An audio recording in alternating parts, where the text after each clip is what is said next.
без алхимии я уже не могу обходиться. Лично я. То есть все, конечно, зависит от того, какой результат кто-то хочет там получить, да, но все же лично я без алхимии уже как-то не обхожусь. А у нее еще есть особенность очень такая интересная насчет, кстати, High Resolution. Там он дальше потом Влад расскажет. Ну, либо мы с Борисовичем. Получается, мы знаем то, что вот Dream Shipper, он создает более такие рисованные картинки. Ну, похоже, что он как бы натуральный, но все-таки какая-то... Ну, есть такие моменты, вот он пластиковый какой-то. Зато, красиво все равно выглядит. А для этого, есть другие модели, например, вот RPG. А что с разрешением?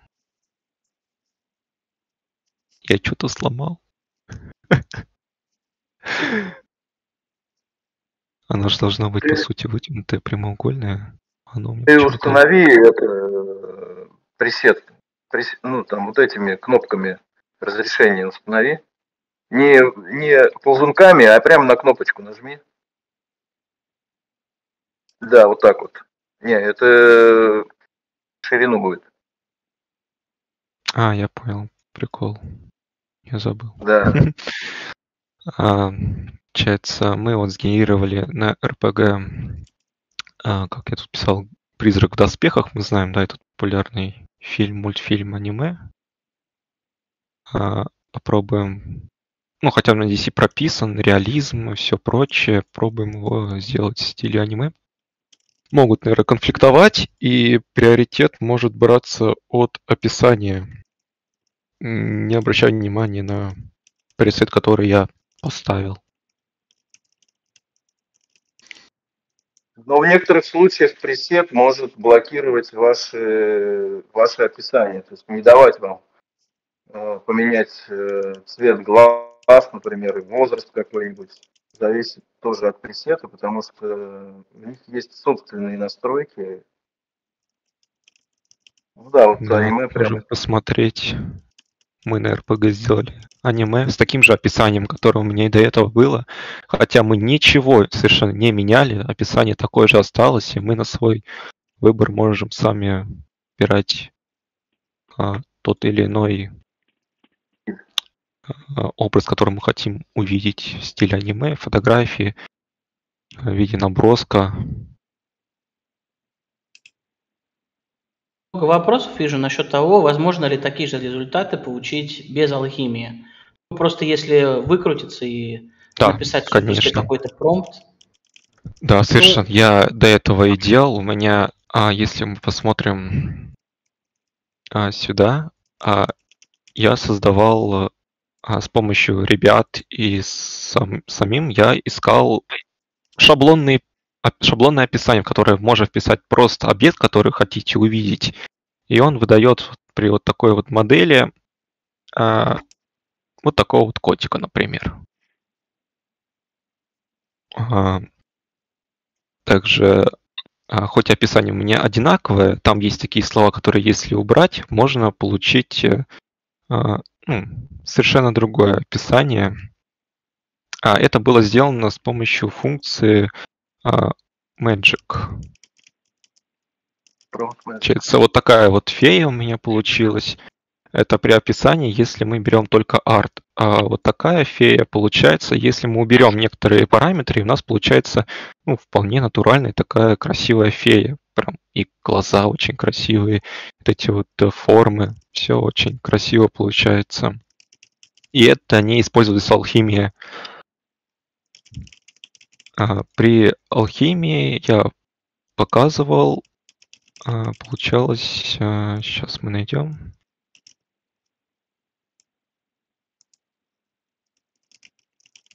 Вот такая вот фея, если мы алхимию. Что у нас поменялось? У нас по сравнению здесь убрались вот такие вот элементы, как будто шум, немного размытая картинка, цветы разные и крылышки. И похоже, фея, как маленькая фея просто.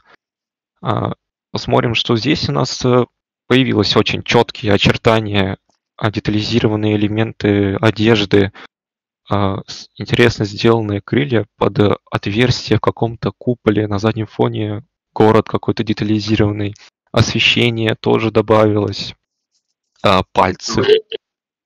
Блеск. Да, блеск. И в чем интересна алхимия, она делает красивые пальцы. Не всегда, но делает очень красиво. Здесь мы, конечно, наблюдаем 5 пальцев. Ну, кто мешает в фотошопе отрезать лишний палец. Также...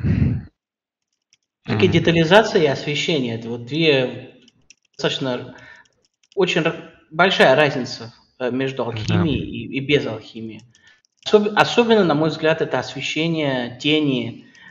И достаточно непросто добиться такой же детализации, даже если ты промпт-мастер. Да, согласен. Но придется потрудиться, чтобы добиться такого же результата. То есть надо написать кучу элементов промпта, чтобы получилось хотя бы, как похоже на это. Но ничего нет. Просто он будет очень большой. Да, несмотря на то, что он очень большой, здесь было написано, что принцесса в платье из чешуи дракона. Принцесса, допустим, есть чешуи и платье. Ну, платье тоже есть. Чешуи как-то не очень-то заметно ее. Да, незаметно. Возможно, захлебнулся промпт. Давайте попробуем похоже что-то сгенерировать. Но без описания, которое у нас было после. Ага. Я люблю на фотографии генерировать, потому что она как бы более мне привлекает. Есть примеры, которые Дима делал с разницей разных пресетов и с разными настройками. Их, наверное, потом нужно показать отдельно после стрима. Также в моем вот этом описании есть слово портрет. Он в большинстве случаев создает портрет всегда девушки. Если я убираю этот портрет и ставлю объект, например, тот же цветок, он будет мне генерировать цветок, если я убираю. А если добавляю обратно портрет, он будет что-то делать с девушкой. Добавляет цветы на нее. Я не знаю, как это работает, конечно, очень странно. Принцесса. Чешуи опять же нету. Печально. Но зато пальцы на месте. Архитектура какая-то вот интересная тоже появляется. Не всегда понятно, за что он цепляется. Можно тебя попросить тот же самый промпт, только без алхимии, чтобы была понятна разница? Просто выключить алхимию, да, и сгенерировать. И потом можешь еще попробовать Prompt Magic подключить, для того, чтобы показать. Да, чтобы всем было понятно.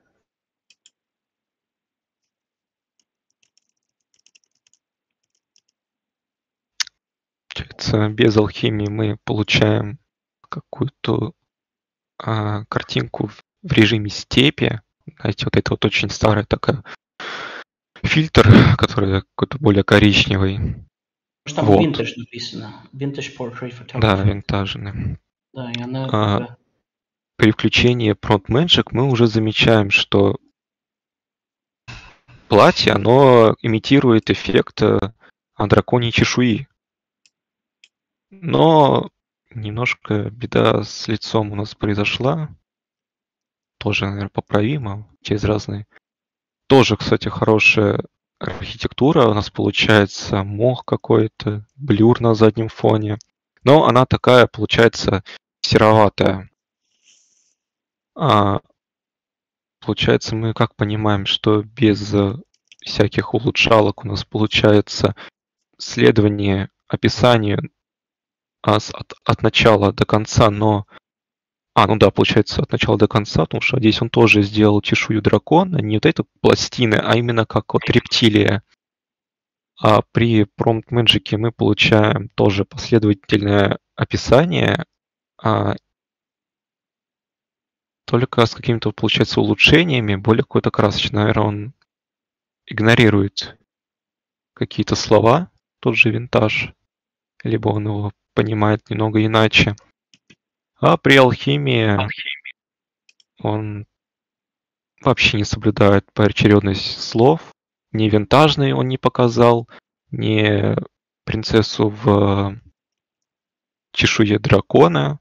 Просто красивая картинка с красивой детализацией лица, с красивой анатомией рук и с красивой проработкой заднего вида тени, текстура, детализация тех же волос, платья и прочее. Так что, несмотря на то, что алхимия новая функция, да, она очень делает красиво, но не всегда получаете то, что вы ожидаете. Не всегда. Есть хорошие примеры, которые получались с таким же большим описанием. Пробую, наверное, показать пример. Тоже вот в алхимии делал. Описание такое же большое. Капитан Америка написал актера, который играл данного персонажа в викторианском стиле. Также добавлял эффекты реализма в алхимии, фотография, и получается, да, не настолько реалистичный персонаж, но он соответствовал описанию, которое я ему дал. Похож. Похож. Действительно похож. Получается, тот же Крис Хемсворт. Да, это же он. Да, который у нас играл Тора. Тоже добавляются какие-то вот эти элементы викторианской эпохи. Очень хорошо это показано на Человеке-пауке, который я делал самым первым. Такие, очень красивые такие элементы. С маской, конечно. Человек-паука очень красиво выглядит. И он следовал. Получается, как мы изучили токены, это те же слова, которые очень ярко выражают объект, который мы хотим сгенерировать. Здесь яркий — это Spider-Man, который, знают многие совершенно, да, и он попытался влепить викторианский стиль Spider-Man. Также и актеры, они тоже у нас популярны. Тот же Iron Man, здесь он немножко его преобразил, сделал в таком стимпанковском каком-то стиле, такие латунные элементы брони, пошарпанные немножко. С чем у нас еще-то интересно-то у нас было?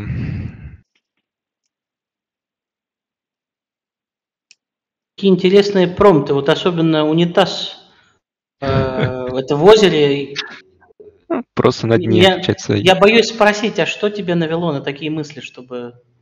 А у нас Леонардо выкатил тему дня «Необычные предметы в необычных местах».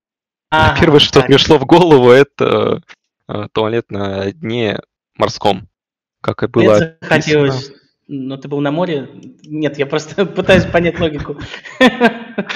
Это очень необычная моя голова. Я просто, вот как у нас была вот интересная тема в нашем канале, получается, мы тоже как бы начали одновременно с Леонардо выкатывать темы дня. У нас была тема — это мафия. Я до этого создавал персонажей по типу Винни-Пуха.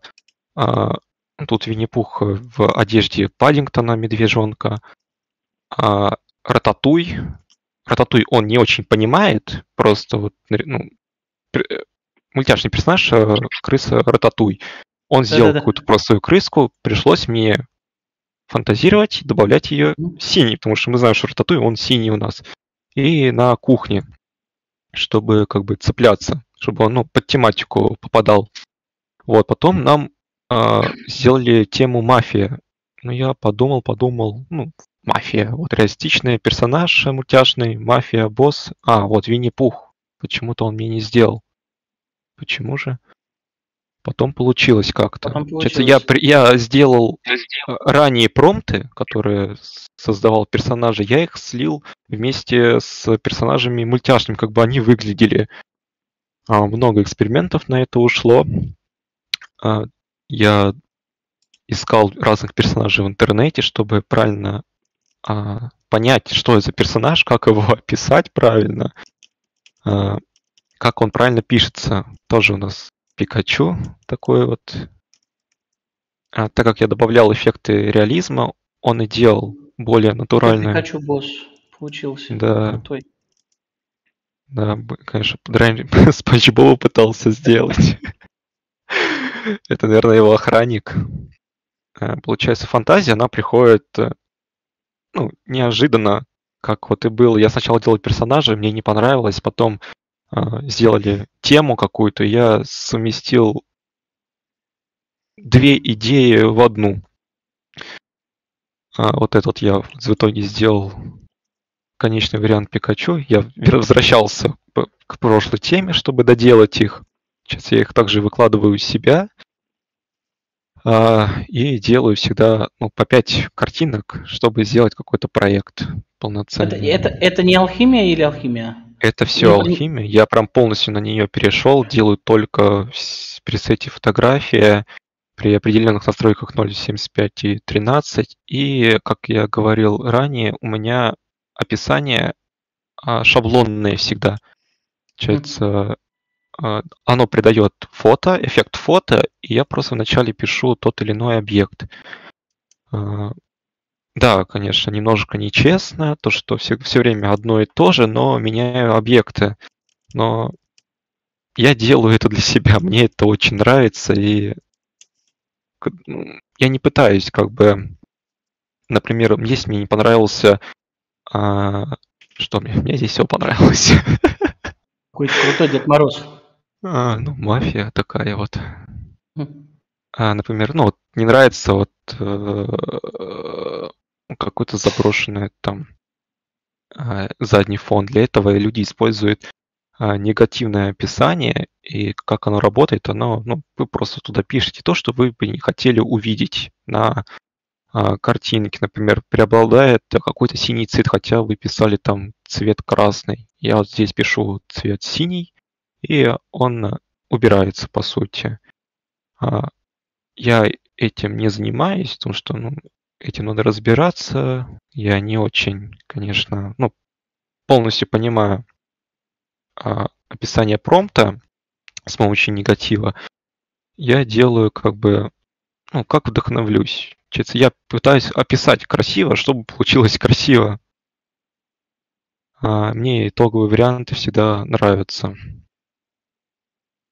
Что еще можно сказать?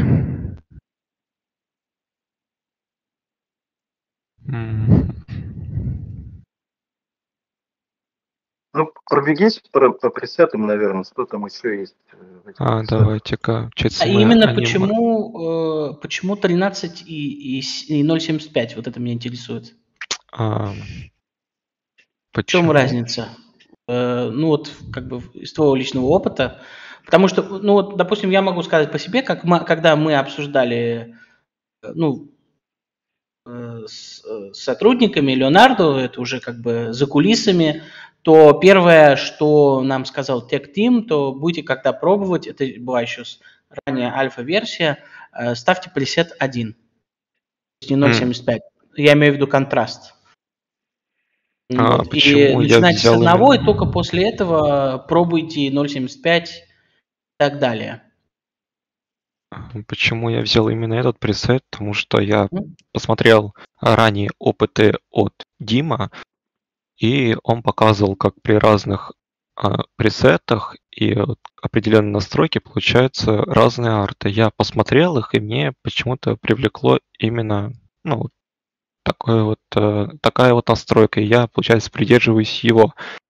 Я, конечно, пытаюсь, изучить, как все работает, но не настолько подробно, чтобы прям углубляться в нее. Мне, получается, нравится то, что уже получаю. Так, давайте попробуем разные пресеты. Попробуем не описывать подробно.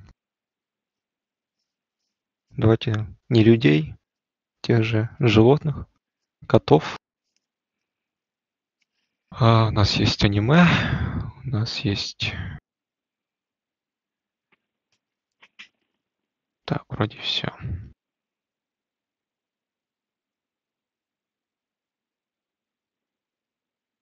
Получается простое маленькое описание. Фотография кота в стиле... Говорят про метод тыка. Ну, наверное, все-таки в этом что-то есть. Во-первых, так и креатив развивается, я думаю. Естественно, у нас есть какие-то пресеты, которые лучше всего работают. Вот, например, я обсуждал с Зорги, и у него личный метод, он сначала генерирует в RPG 4, а потом делает image to image и пропускает через Dream Shaper. Это еще до нового Dream Shaper было. Вот это вот личная его система, которую мы, кстати, описали в мастер-классе, который я с ним записал, мы скоро должны опубликовать. Ну, правда, на английском языке, кому интересно, потом загляните. Естественно, у всех есть свой метод, и это все-таки и личное мнение, да, то есть кому-то нравится там черно-белая картинка, кому-то размытая, кому-то где, допустим, красивые лучи света, а кому-то наоборот нет. Но все же, вот начальная рекомендация контраст 1 и резонанс где-то на половине. Вот. У меня вдохновение немножко иначе еще получается. Если у меня не получается арт, который я хочу сделать, я его дописываю до того момента, пока не получится. Как вот и было с примером Рататуем. Я к нему дописывал, ну, честно, у меня английский не настолько, что я прям наизусть знаю. Я использую программу для перевода, и он немножко отличается от разговорного, и на промпт, на итоговую картинку влияет положение слов, его склонение при вместе с предложением, получается. Вот, я же не могу просто вот поочередно написать вот код, там, комната и прочее. Получается, он напишет код в комнате, и он склоняет вот эти вот все слова. Получается, я просто добиваюсь итога с помощью переделывания описания. Хотя я использую шаблонное описание, хоть это мое вдохновение, мой метод создания, как бы. Мне так нравится. Мы сделали сейчас несколько картинок с разными пресетами. Это у нас environment. Мы получаем более-менее красивого реалистичного котика с эффектом засвета на глазике. Также этот цвет передается на глаз, как блик. Немножко с анатомией он тут, но это тоже поправимо. Очень красивая детализация шерсти.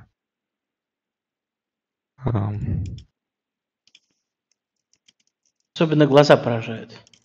Да, они мне почему-то всегда такие получаются.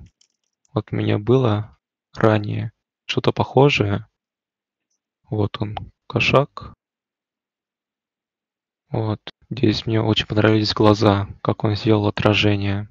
И еще в чем еще интерес алхимии, он дает объем.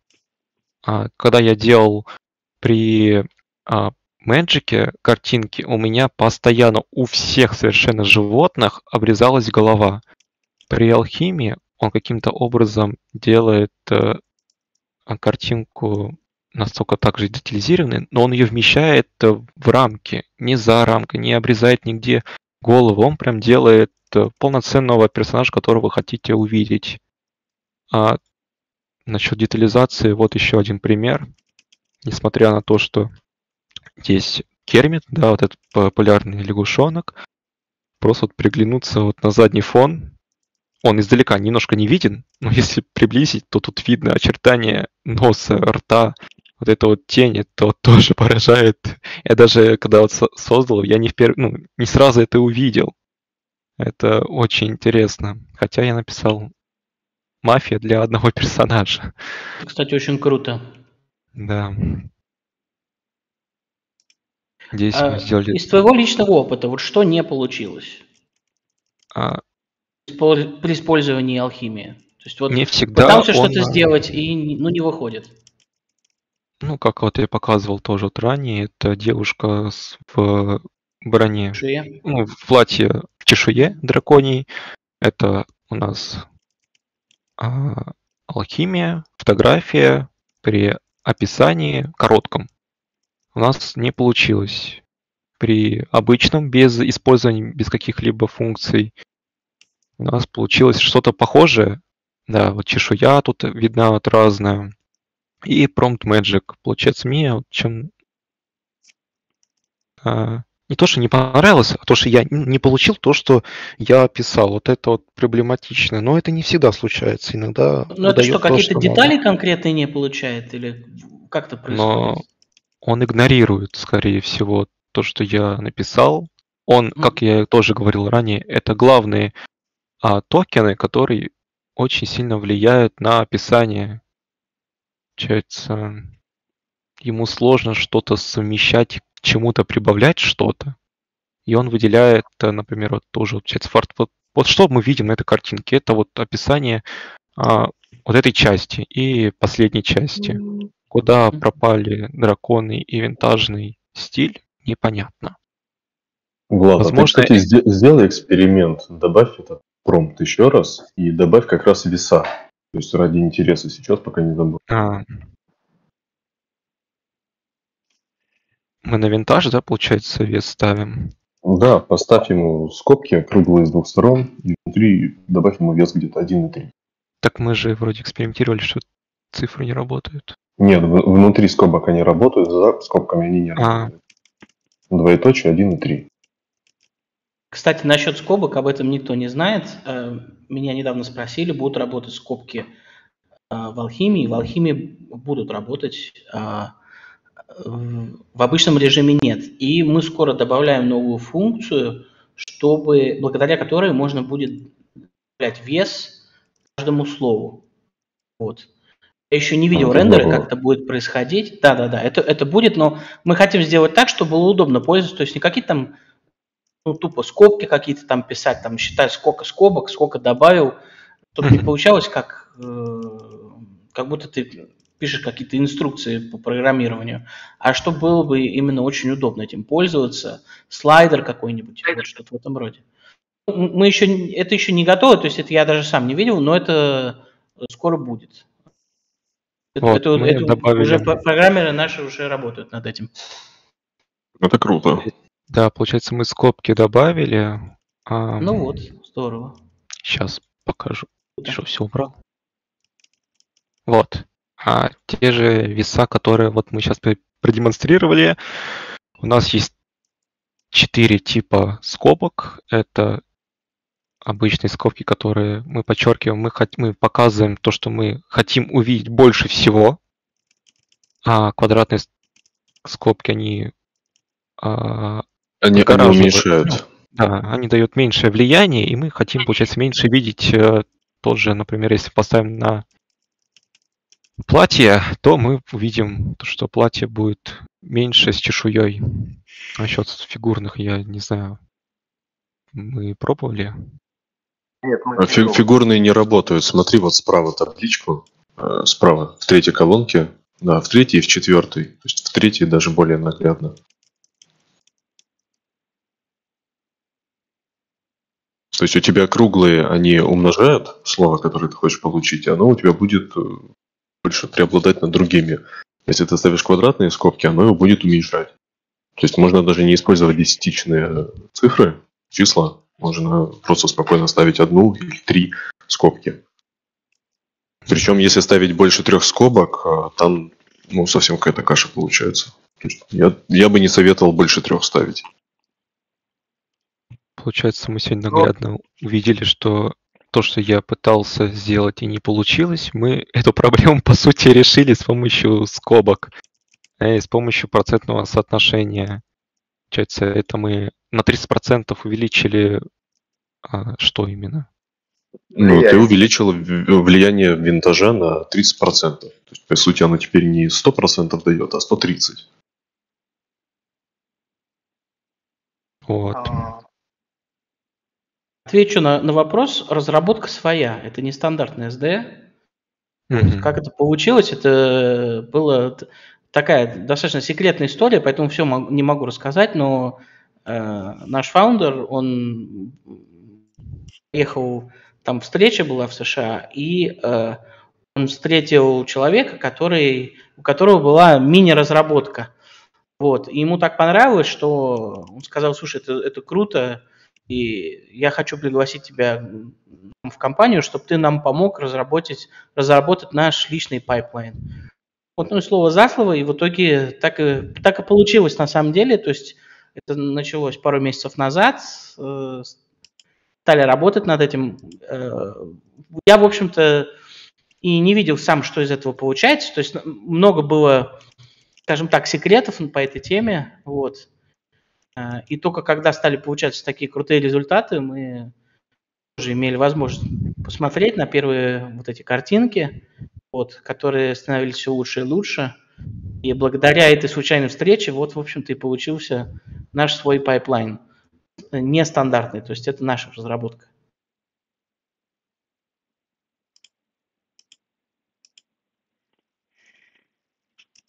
Да, это здорово, потому что многие думают, что это чистый Stable Diffusion, просто немного переработан или как-то обрезан, и уже продается под таким, знаешь, под новым соусом. Ну, если было бы так все просто, то было бы десятки или сотни Леонардо. На самом деле Леонардо только один. Да, потому что если даже посмотреть на то, как делают другие ребята в Stable Diffusion, у них немного другая логика построения промпта. И когда берешь те же промпты из того же Midjourney или Stable Diffusion, они не совсем корректно работают именно в Leonardo. То есть ему приходится этот промпт все равно как-то перерабатывать, подстраивать его под себя. И только после этого ты уже понимаешь, какой результат ты получишь в дальнейших своих промптах. И начинаешь их немного перерабатывать уже под сам Леонардо.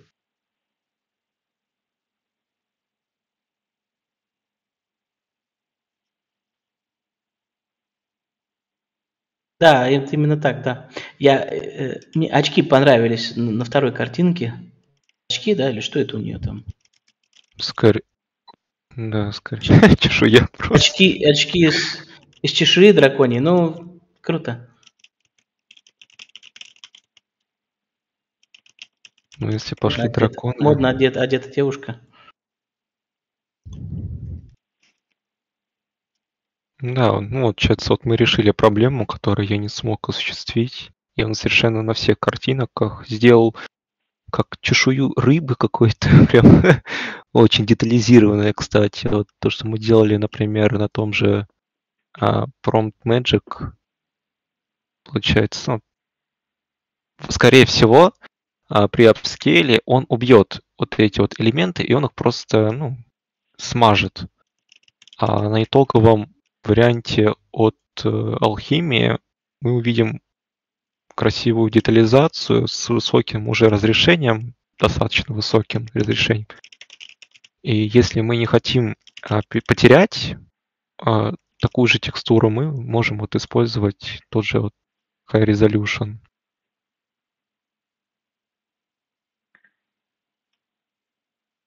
Хотя у нас получилось с котом сразу. Получается, вот что, какой был интерес, когда я только вот вливался в мир нейросетей, я не мог присвоить что-то какому-то элементу. Мне пришлось делать иначе. У каждого слова есть значение из двух слов, да? Получается, руины, что это? Это у нас заброшенный город, по сути, да? Я не мог... Ну, и к нему еще есть разные эффекты. Это листва, заросшее что-то, да? И я давным-давно что пытался сделать? я пытался присвоить заросший элемент к зданию. Получается, у меня одно слово превращалось в несколько слов, и оно не работало. Здесь же мы можем это исправить с помощью тех же скобок, и тут, скорее всего, это все и работает. Да, анатомия уже пошла вниз.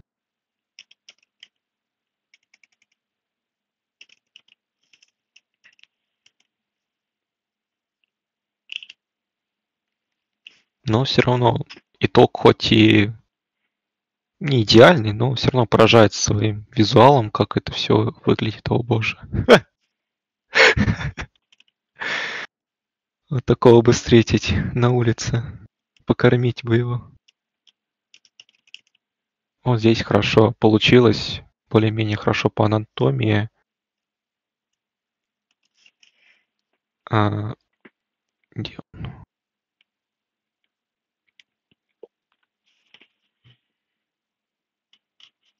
Вот он. У нас он чешую как раз присвоил к шерсти котика, скрестив его с текстурой, с окрасом котика и превратив его в чешую. Но хвост куда-то он, ничего себе, какой он большой. Алхимия, крайне интересная функция. Прям безумно нравится, несмотря на то, что получается не всегда идеально, но очень красиво. Прям безумно красиво. Теперь я понимаю, что почаще буду пользоваться скобочками, потому что он, как мы поняли, усиливает влияние, и то, что мы не получили в предыдущих картинках, мы можем получить, использовав данные вот скобки и процентное соотношение, которые я не написал.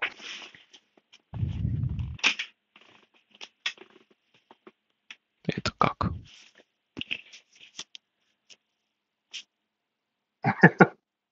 Где он?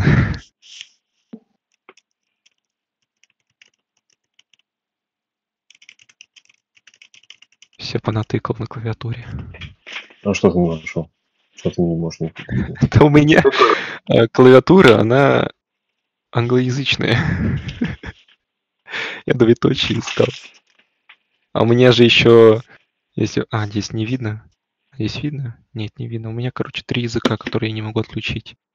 Китайский, английский и русский. Пу-пу-пу. Так.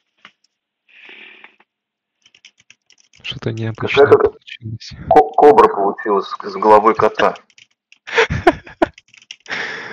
Но почему так детализированно и красиво все равно? Кстати, совместить змею с каким-то другим животным достаточно проблематично, скажем. Да? У тебя получается либо змея с головой какого-то другого, либо что-то очень странное.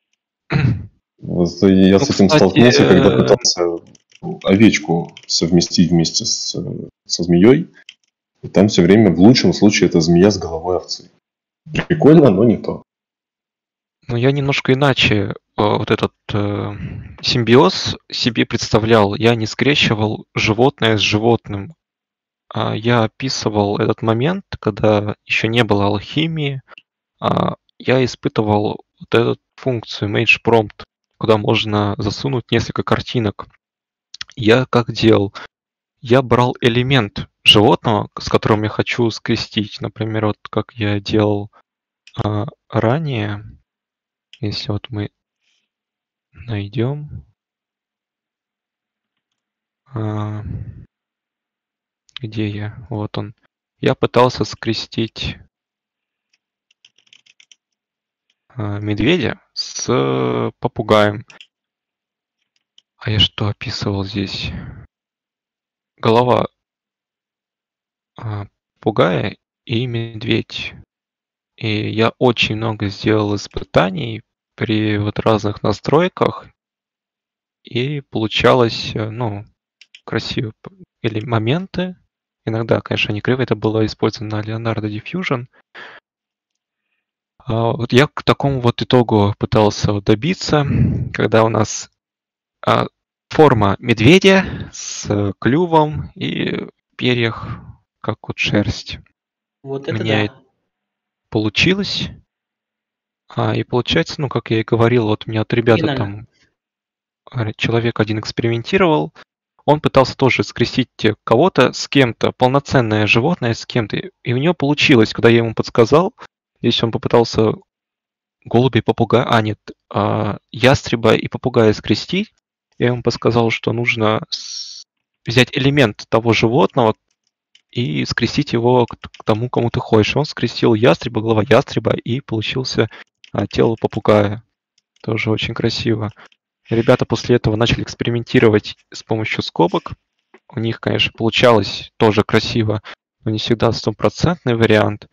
А в моем случае у меня получалось, не сказать, что в стопроцентном случае, но получалось сразу при определенных настройках, которые я писал.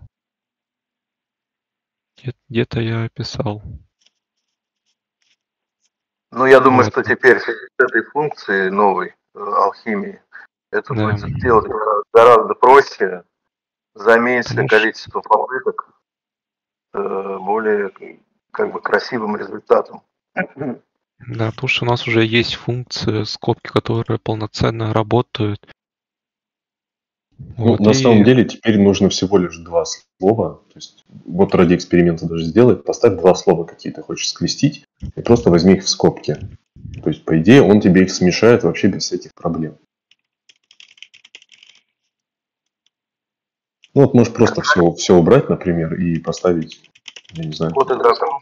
Кот и дракон, вот то, что... Да, кот и дракон, или кот и там, панда какая-нибудь. ну, панда интереснее будет. Да, только поставь их в скобки. Без запятой. Да.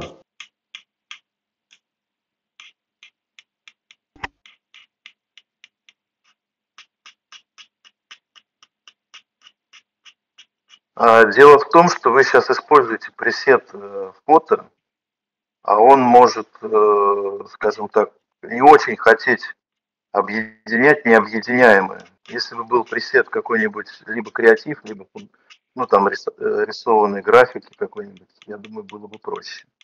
Но, Ну вот, тем не видишь, у менее, тебя получилась такая котопанда, панда-кот. Также, наверное, влияет и положение слов. Кому приоритет мы больше даем, можем попробовать. Если мы хотели увидеть котопанду, а не панда-кота. Ну, кстати, здесь еще влияет на то, используешь ты запятые или не используешь. Иногда даже без пробела нужно что-то написать для того, чтобы он тебе сделал именно смесь того, чего ты хочешь.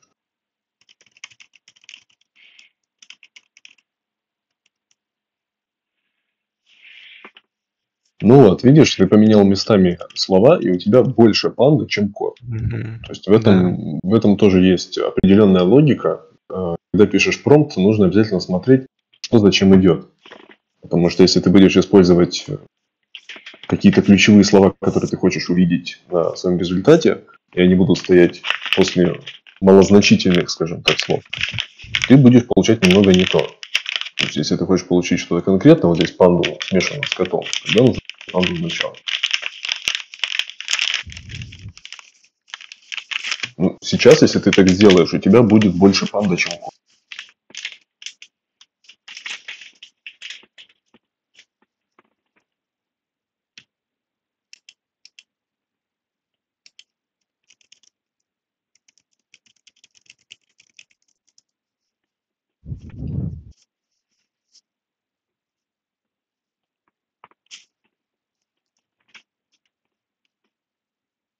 Мгм.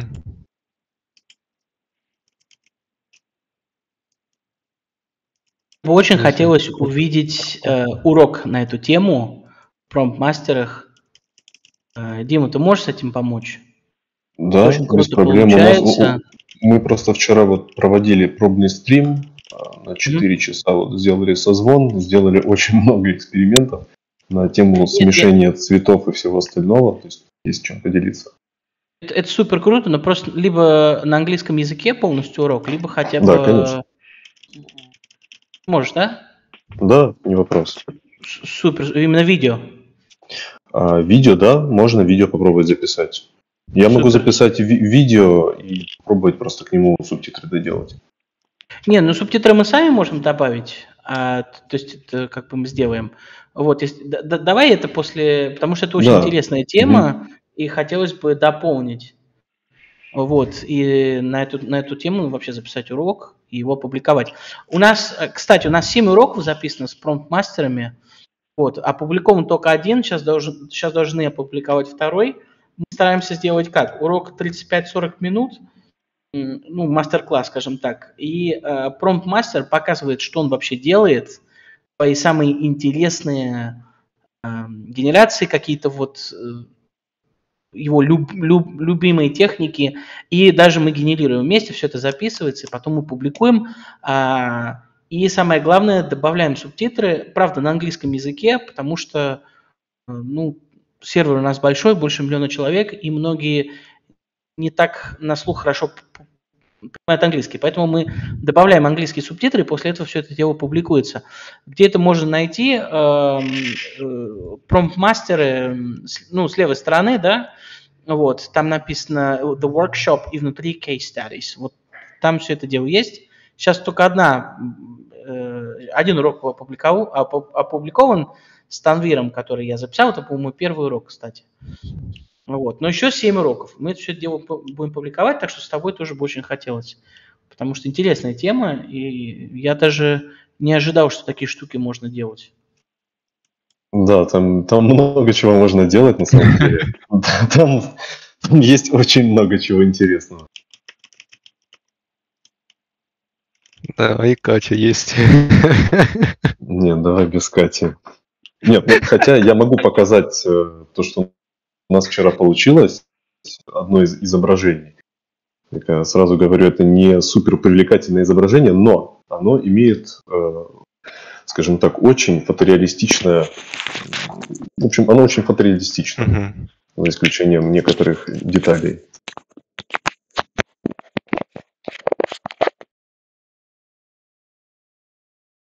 Ну, покажи. Я вот в чат прислал. Да, вот, красивая Катя.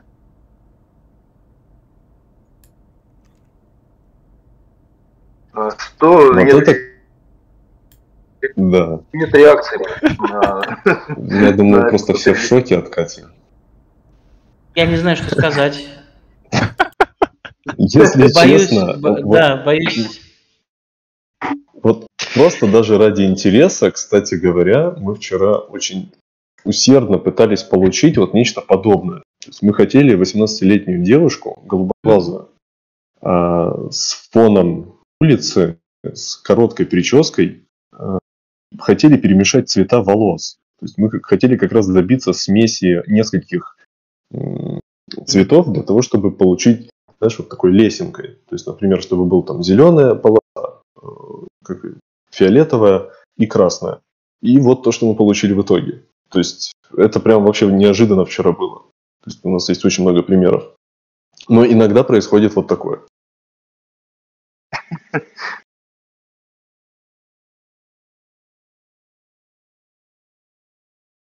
То есть, несмотря на то, что у нас есть леса, есть скобки, мы вот в настоящий момент как бы понимаем, что это скорее выдает не совсем предсказуемые результаты. Ну, это по нашему опыту. То есть мы 4 часа потратили, и, в принципе, у нас более-менее нормальных моделей было не так много, как бы нам хотелось. Причем мы даже делали ставки, что у нас получится после там очередного какого-то изменения веса или изменения порядка слов. Ну вот, получалось вот так. Не просто добиться такого результата, очень непросто.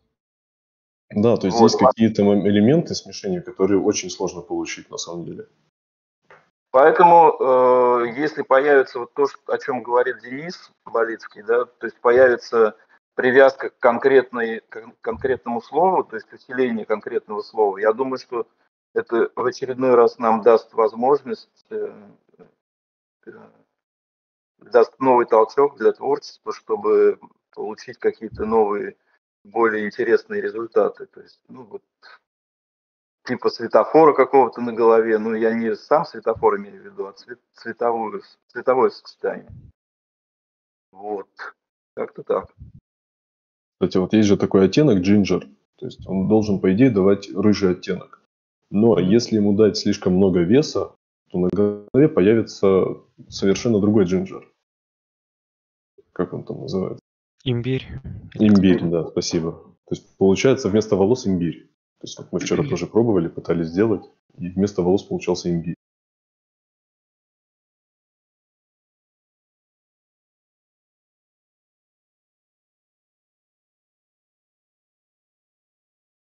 У меня коты не получается. Не надо. Мы Ну, там тебе, котик- кстати, сегодня везет больше, чем нам вчера. Ну да. У тебя, по крайней мере, зеленые глаза не А, мы попадаются. же вот здесь, да, что-то, ползунки какие-то.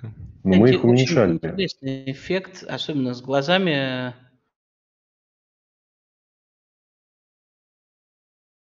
Кстати, это очень странно, потому что вот сейчас у Влада получаются практически у всех голубые глаза. У нас же вчера на таких же настройках только зеленые. Вот сколько бы мы ни боролись, не убирали голубой, точнее зеленый цвет, вообще никак. То есть я не знаю, опять же, с чем это связано. Он иногда выдает, ну, вот такое. Меня и ресницы удивляют.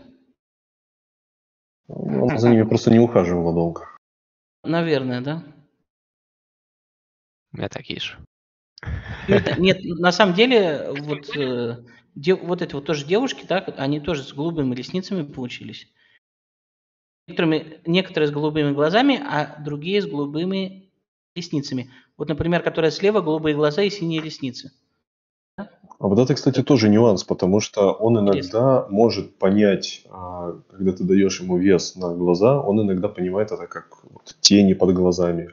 Может тушь тебе там добавить синего цвета, может просто боевую раскраску сделать. Вот, В там одежду нужно для может изображения. уйти. Да, он может сделать вообще голубым все, что угодно, но только не глаза. Да. То есть у нас вчера тоже Хотя вот было и было так. прописано, что относится это к волосам, но он, например, вот тоже красный может не показать на волосах, а отдать все это в одежду. А вот Можно, слева внизу как раз можно расцветка заново боевая. девушку? Я скриншот сделаю, вот это вот первое, которое. Может, я просто скину вам. А вот здорово, спасибо. Я покажу. Вот, кстати, примерно такого же эффекта мы вчера пытались добиться. Мгм. Это очень круто. Это непросто, это очень непросто. Кто как знает вообще, как примерно работает AI, это очень непросто описать эти цвета, и чтобы все это смешалось, и при этом не запороть картинку. Ну, канвас канвасом, но это не совсем то. Ну да, плюс в канвасе там ты не сможешь, я так понимаю, сейчас сделать ничего с алхимией. Тебе там дается только две базовые модели 1.5 и 2.1 SD. Поэтому там не сильно разгуляешься. То есть что-то подкорректировать да, но так нет. Мы в РПГ делали. Да, кстати, вот в РПГ и у тебя зеленые глаза не лезут. Что самое удивительное. Давайте здесь что-то попытаемся.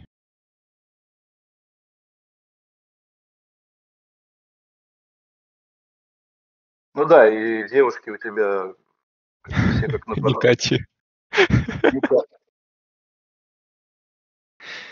Дим, ну это Странно. твое влияние, это однозначно твое влияние. 100%. Мне кажется, что была такая вещь, что когда вы пишете сид и активируете его, сид у нас все равно оставался. Может, он как-то тоже влиял? Нет, Типа мы его отключали, но ну мы по-разному делали. у меня теперь только голубоглазые, да? Ну, у тебя стоит, что там? Blue Blue Eyes. Eyes. Ну да, он тебе дает Blue Eyes. Это специально для стрима. Кто-то подкрутил тебе, наверное, тут. 100%. Потому что если я Это покажу моя то, что у нас магия. вчера получалось, это просто не для слабонервных. Точно. Ой, Можешь, блин, не пожалуйста, знаю. промпт скинуть в чат полностью? А я же скинул. Вот. Скинул, я Над что-то не фоткой нашел. я ее изменил. Да, ой-ой-ой, все, спасибо большое. Супер, спасибо.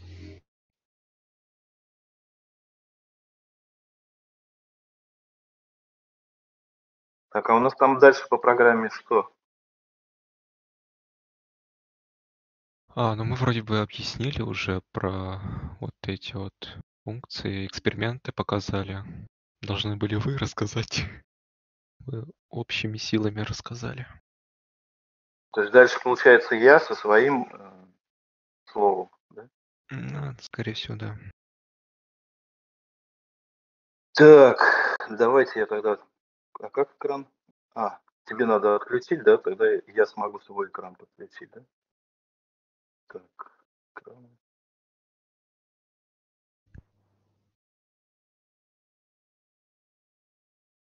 Так, ну, тема моя следующего характера и содержания.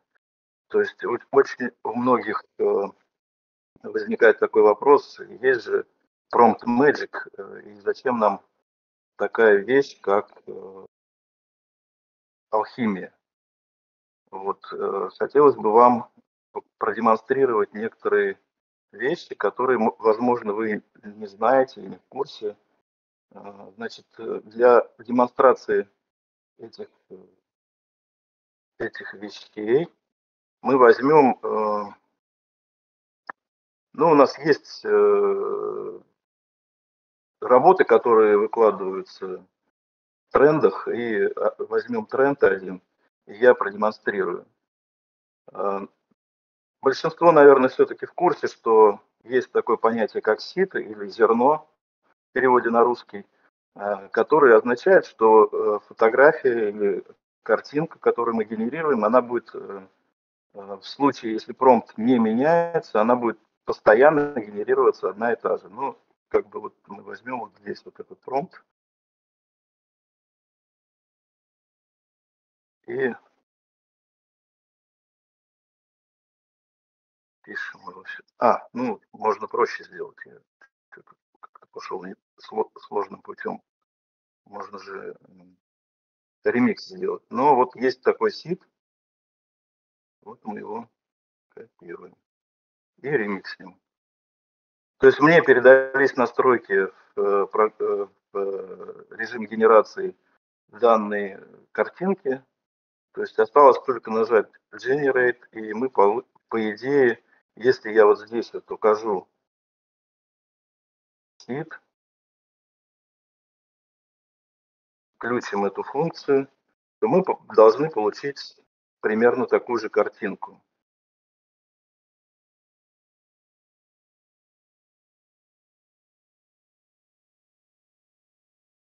Так, у нас получилась другая картинка, и я объясню почему. Дело в том, что если мы посмотрим на генерацию, которая была от этого художника, здесь видно, что она инициирована была с другой картинкой, поэтому мы получили другой результат. Но как бы то ни было, если мы еще раз нажмем Generate, то мы получим снова вот эту красивую девушку. Один в один, то есть она ничем не будет отличаться.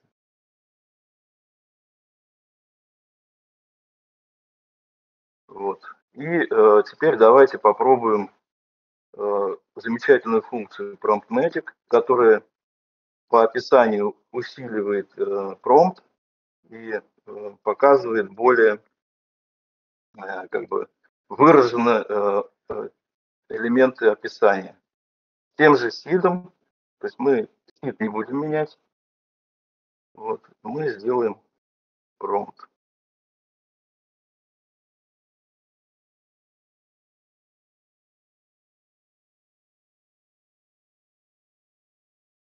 И мы видим, что да, действительно получилось более эффектное изображение девушки, с более выраженными там, более артистичными элементами, то есть перья как-то круче, она больше приближена к реализму. Вот. Но здесь как раз есть один очень неприятный момент, о котором мало кто знает. То есть давайте попробуем, ну, то есть промпт длинный, и давайте попробуем мы этот промпт видоизменить. То есть мы уберем часть промпта. По логике вещей, если мы убираем часть промпта, промпт поменялся с тем же сидом, то должна измениться картинка. Посмотрим, что произойдет.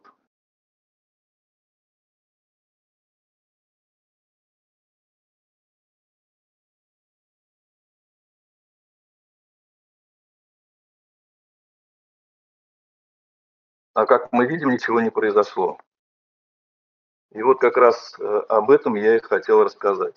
Дело в том, что методом, как говорится, научного тыка мы установили с Димой, мы неоднократно проверяли это, то эта функция Prompt Magic считывает не весь промпт. Эта функция считывает где-то промпт длиной в 350-380 символов. Как видите, вот этот промпт, то, что осталось даже, вот мы сейчас поставим для того, чтобы посмотреть, тут 533 символа в этом промпте. То есть мы спокойно можем его отсечь до примерно вот до сюда.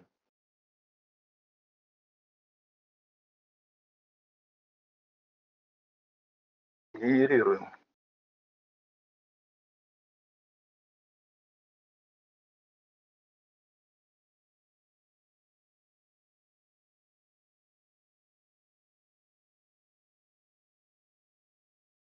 Все, картинка все равно не поменялась. То есть все, что...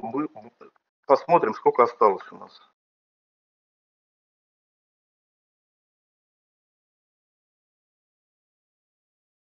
У нас осталось всего 334 символа.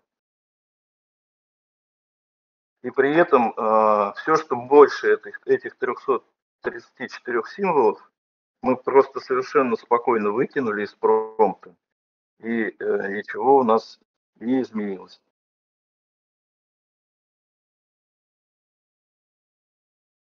Таким образом, получается, что писать длинный промпт нет никакого смысла. И что же нам теперь даст алхимия? Мы возвращаем то, что мы...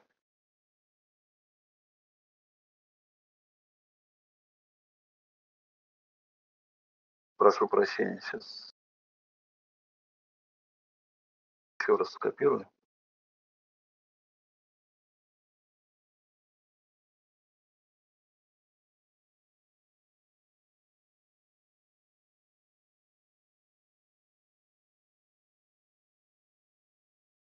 Возвращаем промпт, подключаем алхимию. Ну, не будем, как говорится, настырными, убавим немножко контраст и резонанс. И сделаем, опять же, не меняя вид, мы сделаем, сгенерируем очередную картинку.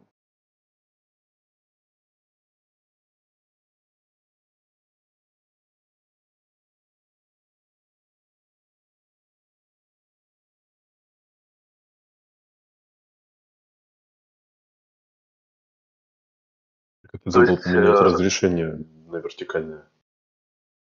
Ну, для того, чтобы показать, как работает алхимия, в принципе, ну давайте поменяем, чтобы было более наглядно.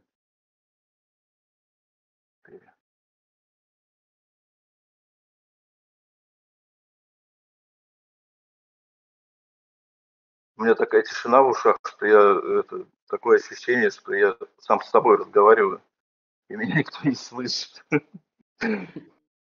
Мы внимательно смотрим за тем, что происходит. Да, ну, то есть в данном случае мы не смотрим как бы на то, какая красивая здесь картинка, нас интересует, а как поменяется эта картинка, если мы хотя бы вот одно какое-то слово удалим. Мы генерируем заново. То есть, по идее, вы помните, что мы там удалили чуть ли не половину промпта, и ничего не поменялось. То есть те слова, которые были больше 350 символов, они не привели к изменению. Но здесь даже одно слово меняет картину. Отсюда мы делаем вывод, что алхимия полностью работает со всеми словами, которые вы прописываете в промпте.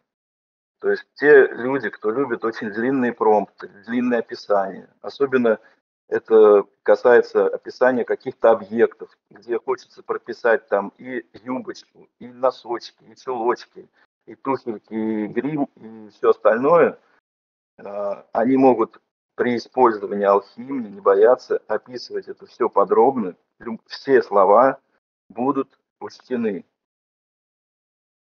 Той лишь поправкой это выбор пресета, потому что у каждого пресета свои особенности, и он может какие-то слова игнорировать. То есть, если мы вот так вот отрежем, как мы отрезали для Prompt Magic, то здесь будет совершенно другая картинка, другой рисунок. Можно сказать, можно даже будет сказать, что это совершенно другой арт.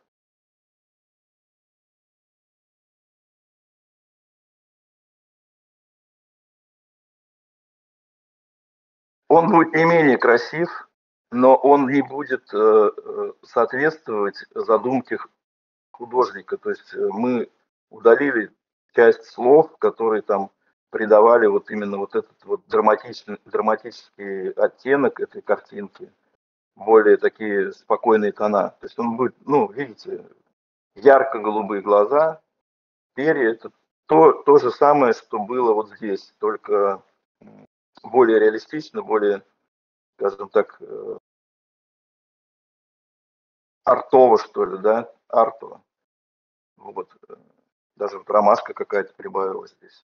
Очень, хоть и обрезанный промпт, но очень красиво получилось.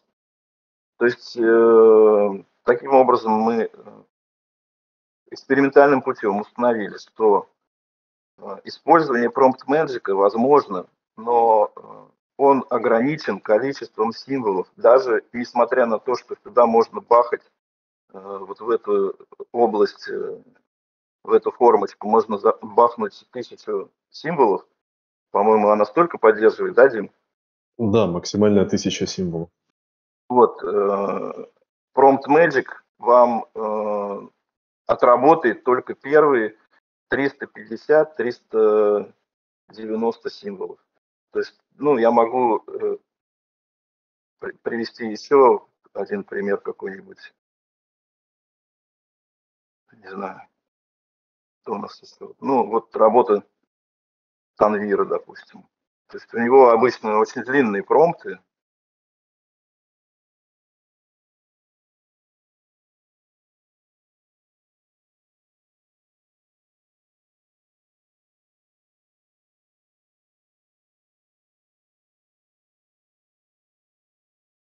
Ну да, я забыл негатив здесь включить. Убери тоже его никнейм из промпта. Да это не принципиально, потому что он все равно сейчас не считывается. Мы Точно, включили. там же глаза мы не включали, да. Да, мы как бы решили больше не экспериментировать с катями. То есть вот он отработал этот промпт, и теперь мы примерно, ну, я вот по опыту знаю, по разрешению своего монитора, что у меня 3 строчки вот эти, это 390 символов. Вот 3 строки. То есть вот эту часть чисто теоретически можем вырезать.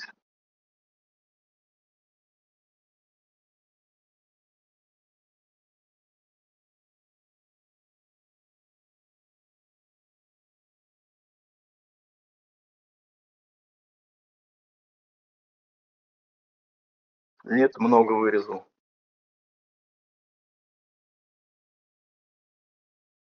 Давайте так вот.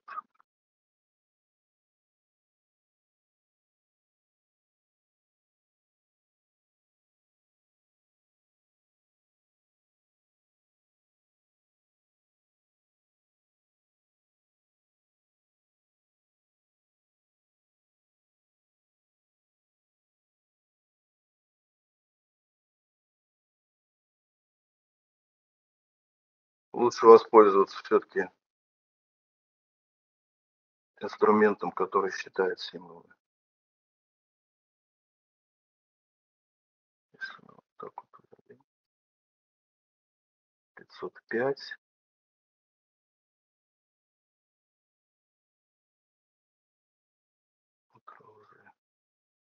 Ну, наверное, вот на этой фразе он должен остановиться примерно.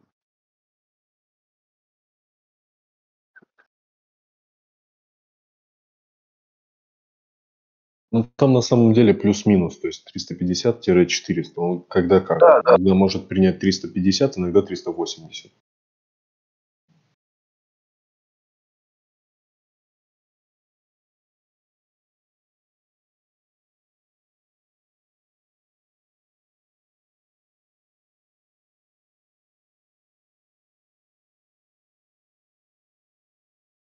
Нет, что-то как-то не хочет он. Надо от обратного идти опять от полного промпта и удалять.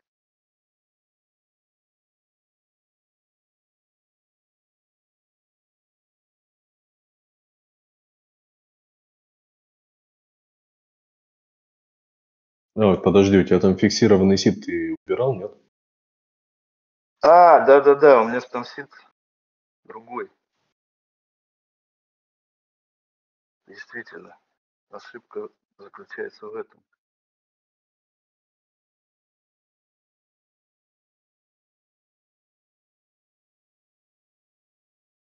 Тьфу.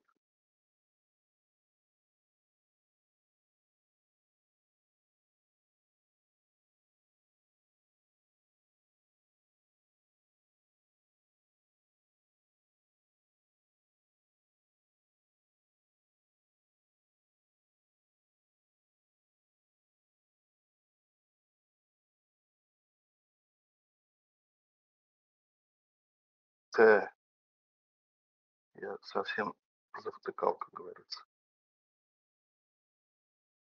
Generate и удаляем до 12к. Вот это вот. И еще раз Generate. То есть вот эта девушка одна.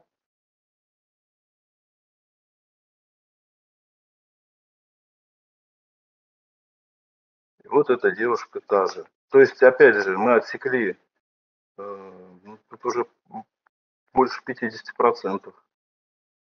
Ну-ка вот еще вот это отрежем.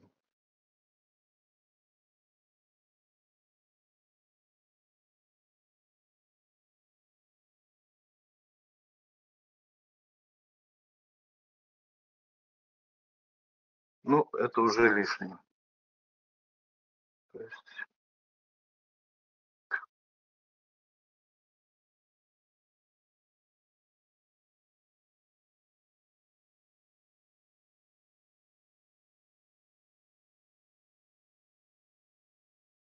Не могу удержаться, смеюсь над комментарием про пластического хирурга в чате. Это классическая история, здесь все время что-то где-то подрезаем. Да, это точно. Либо садовники, либо хирурги. Где-то вот в пределах вот этих слов у нас, ну, можно, конечно, тут прям точно вычислить, на каком слове он все-таки остановится. Но давайте будем считать, что вот на 12К мы же так последний раз генерировали вот здесь. Ну вот я делал, когда эксперименты, там я просто символы добавлял уже по одному. То есть где-то все-таки до 400 символов он все-таки принимает. То есть когда как. Иногда Ну, бывает тут опять 380, да, иногда 400. зависит от того, ну, какое описание здесь. То есть, ну, понятно, что здесь вот есть вот по одному слову, да, он, может быть, их считывает по одному слову. А если бы Есть слова, здесь был... которые не считываются, даже если они там что-то значат, они могут не считываться просто по какой-то логике, по какой-то причине, о которой нам просто неизвестно. То есть он их Что у нас? пропускает, и поэтому он берет просто следующий токен слова и уже его воспринимает. 410 символов. Все. Это как бы предел. А было сколько? Ctrl-C. Ну, там было где-то 700-800, что ли.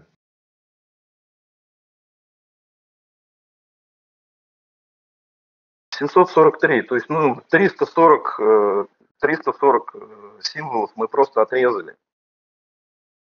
Это так у нас работает всеми горячо любимый Prompt Magic.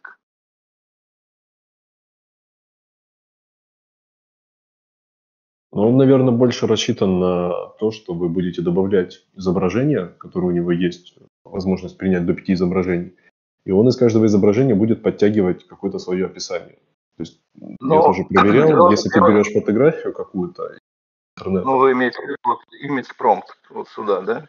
Ну да, да. То есть если добавляешь фотографию из интернета, он ее как-то по-своему интерпретирует. Но если добавлять что-то сгенерированное, он, видимо, берет из каких-то данных какие-то элементы промпта, которые были использованы для изображения, и может их принимать во внимание. То есть я Давайте. не скажу, что это прям достоверно точно, но вот методом научного тыка сидел это проверял тоже несколько часов. Так, ну вот мы добавили фотографию, посмотрим. Повлияет она на этот промпт? Только image weight нужно поставить чуть больше. Еще больше? Зачем? Если она повлияет, то у тебя будет здесь другая фотография. Да, она ее изменила, она сделала из нее блондинку. То есть мы записываем сюда 400 символов, и у нас есть еще возможность доработать этот промпт каким-то образцом, который мы внесем в image prompt.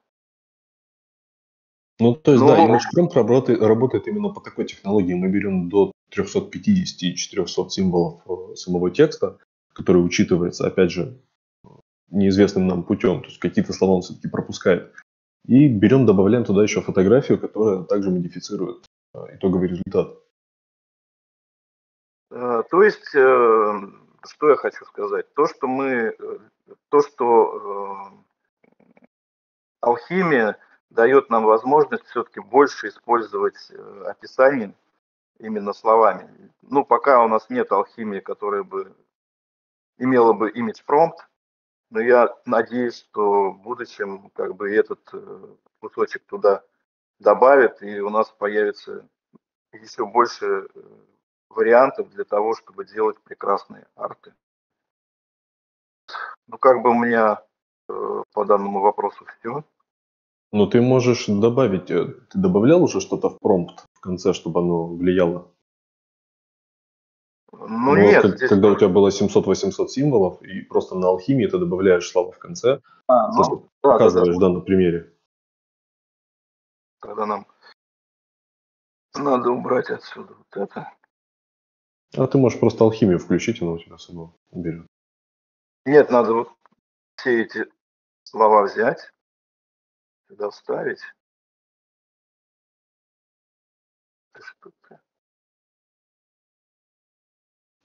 И дописать там. Ну, как мы на Ну, нашем... как мы делали, да, с красными глазами, можешь, в принципе, их дописать.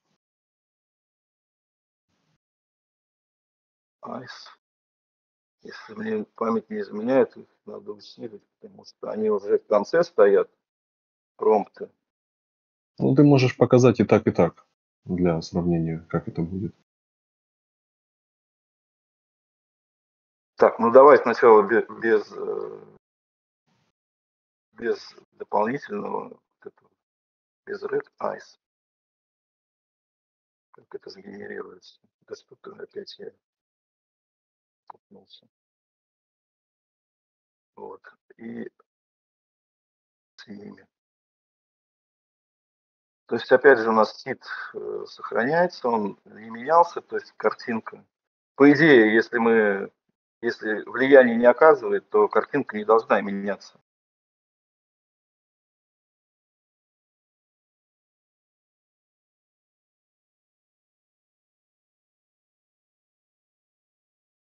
То есть вот такой арт у нас получился без красных глаз. Здесь все в флейтовых тонах, то есть такое все немножко приглушенное. И вуаля, вы получили красные глаза, и еще один даже вот здесь вот на медальоне глаз появился. Ну и цвет, вы сами знаете, он распространяется неожиданно туда, куда практически редко кто хочет, чтобы он распространился. Ну, кстати, Ну можешь вот тоже добавить этот лайфхак с тем, что мы берем Red Eyes в скобки и убираем его точнее, добавляем его в негатив для того, чтобы оно не распространялось на все изображение, а было применено только к глазам. просто цвет сюда добавляем. Просто и впечатляюще. Метод прост. Ну вот у нас начали исчезать наши генерации, как всегда. Оп, появилось. Да, чтобы понизить распространение цвета на другие объекты, как правило, в негатив нужно прописать то, что ты выделяешь. То есть если ты здесь хочешь выделить только глаза, то в негатив надо прописывать. Но он все равно немножко цепляется. Но уже меньше, потому что вот на этой картинке гораздо больше. Он уже тут и на фон заехал, и вот сюда заехал, и на серьги заехал. Я думаю, что здесь, если в негативе потихонечку увеличивать этими скобками, то можно добиться результата, что он будет только на глазах. Но опять же мы говорим о том, что на текущий момент веса, они немножко все-таки работают не совсем предсказуемо. Эти эксперименты дорогостоящие, то есть 8 токенов за генерацию. У кого есть такая возможность, пользуйтесь, пожалуйста, пробуйте, смотрите. Ну, наверное, у меня тогда все на этот раз. Ну, если интересно, могу добить еще лайфхаком, как получать крутые большие изображения. До Да. этого, Дима, вот быстренько скажу. Да. Ребята, огромное вам спасибо за все. Мне, к сожалению, надо отключиться от стрима. Вот у меня собрание через 2 минуты. Так что не смогу досмотреть, мне самому очень интересно. Огромное вам спасибо, ребята. Я каждый раз, когда я собираюсь с каким-то промпт-мастером, да, люди, которые экспериментируют с Леонардо, я понимаю, что я сам ничего не знаю о Леонардо, и это просто сногсшибательно, на самом деле. Я бы сам так, мне самого вот никогда так не получилось. Так что огромное вам, ребят, спасибо еще раз. Вам Вот. спасибо за предоставленную возможность. Да, спасибо. Все суперски. Все суперски. Обязательно хочу сделать влог. Сейчас, Борис, сейчас включи микрофон. У меня микрофон. Да, ты лучше. Сейчас лучше, да? Угу. Я говорю, что обязательно хочу устроить урок со всеми этими штучками. Хотелось бы на английском языке, но можем и каким-то образом на русском устроить, тоже было бы неплохо. У нас сейчас новая инициатива, каждый канал, ну, я имею в виду испанский, английский, там это французский, португальский и так далее. Мы сейчас это организуем на испанском языке, вот, создаем несколько подканалов, чтобы каждый, люди на своем языке могли там устраивать себе стримы и делать разные челленджи и так далее. То есть все это появится, им, я думаю, можно тогда и на русском будет все это устроить, специальный урок. Вот, это было бы замечательно тоже. Именно Ну, в крайнем записано, случае, да? можно будет сделать на русском и потом просто перевести на английский. И, может быть, даже просто основные тезисы для того, чтобы не переводить прямо все. Да. Супер. Ладно, доброго времени суток всем. Мне, к сожалению, надо бежать. Ayu, thank you very much for being on this call too. I'm not sure if you're there. До свидания. До свидания, до До свидания. свидания. Спасибо. Спасибо, Денис.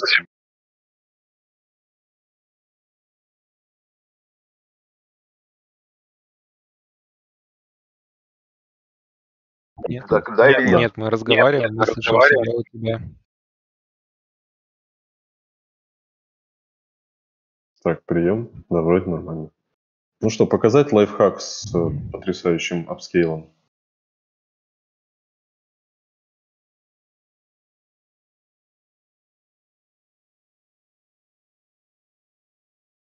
Итак, покажу быстро и вкратце. То есть для того, чтобы получить хороший апскейл без потери деталей, мы, значит, создаем изображение без high contrast, точнее в Alchemy без high resolution отключим. Попробуем сделать.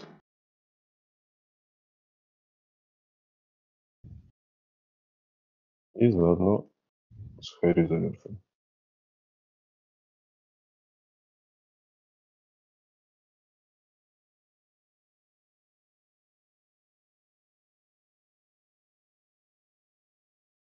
Значит, возьмем пока изображение без high resolution, то есть, как видим, 768 на 512. Кстати, по факту мы имеем final resolution 1152 на 768. Теперь попробуем применить все три апскейла. Посмотрим, что из этого получится. Это изображение вы получили уже с high resolution. То есть оно уже и так достаточно большое. У нас получается 1536 на 1024. И также применим к нему все три апскейла. А теперь смотрим. Значит, оригинальная Creative. Смотрим разницу. То есть если мы берем и делаем без high resolution, мы можем получать достаточно неприятный вариант на креативном апскейле. Crisp в принципе ничего не меняет. Он добавляет некой резкости на краях, но работает неплохо, как альтернативный. Также Smooth. То есть если сравнивать даже с изначальным изображением, Smooth добавляет некой резкости и немного подправляет нам тона. А теперь посмотрим, как работает Creative Upscale у нас на High Resolution. Оригинальное изображение. И теперь Creative. И, кстати, почему-то он здесь тоже начал делать кашу. А не должен был.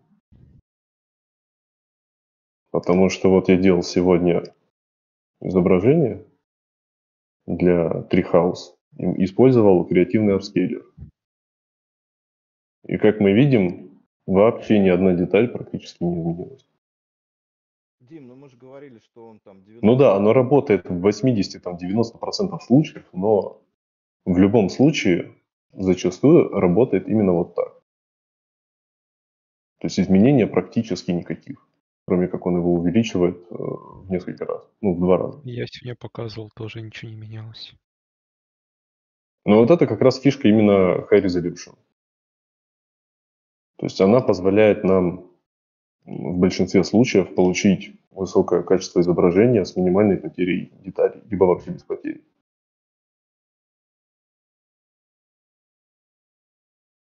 Вот что касается лайфхака. Так что кто будет использовать алхимию, я бы все-таки советовал использовать еще и High Resolution. Тем более, если вы его используете на одинарной генерации за 8 токенов, подключая High Resolution, ничего не меняется. То есть, по сути, вы получаете в 2 раза больше изображения итоговое абсолютно за ту же цену. Который еще можно проапскейлить без потери качества. Да, это если делать через Leonardo. Если делать еще через какие-то другие сервисы типа Topaz, я думаю, можно спокойно вытянуть до 8К и спокойно себе печатать картину на стену где-то там 30 на 60 сантиметров.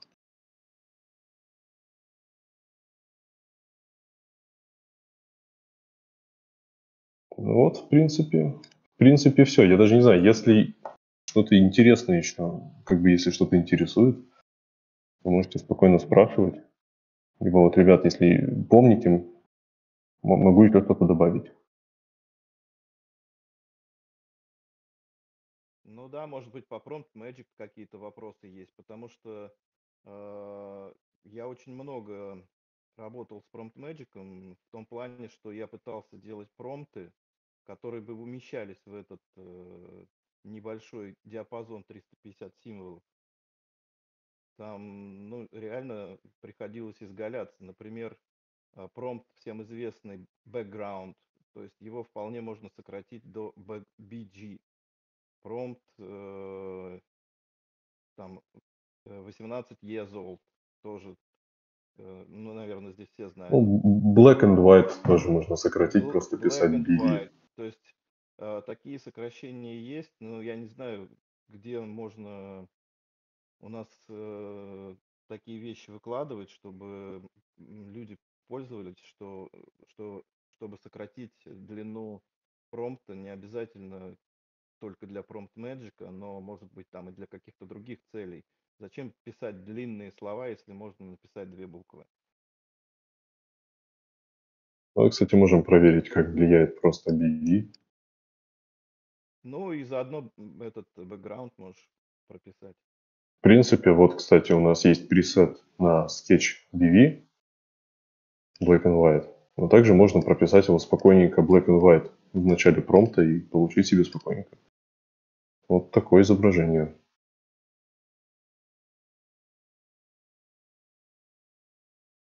Так, ну что еще может быть?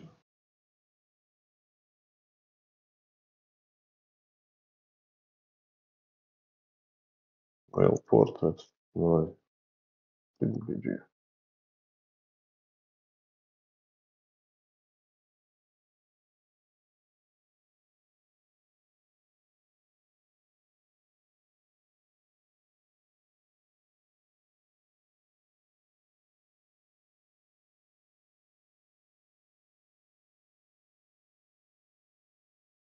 Ну, стрит у нас есть, конечно, на заднем фоне, но мне кажется, все-таки... погоди.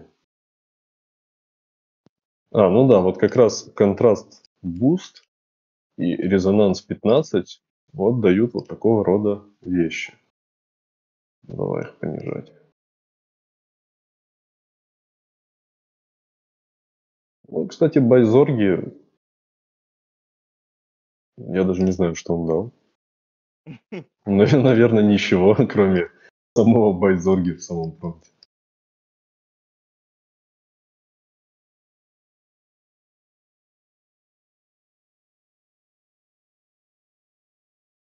Давай даже так сделаем.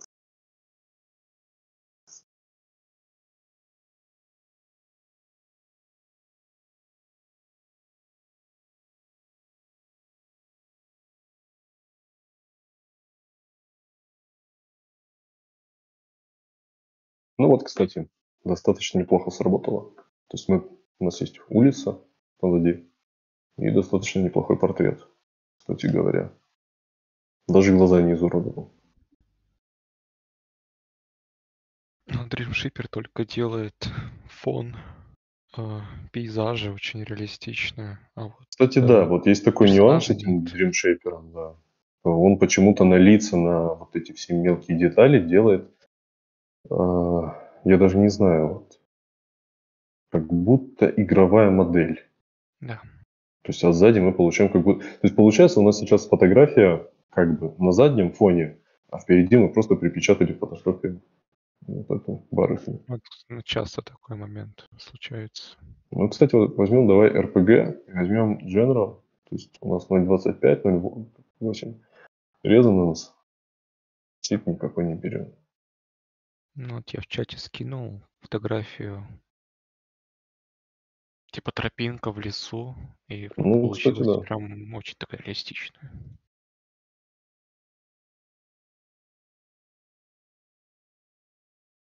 Ну, кстати, насчет вот алхимии, да, это вот можно заметить наши вчерашние попытки сгенерировать девушку с разноцветными волосами. То есть вот такое может быть. То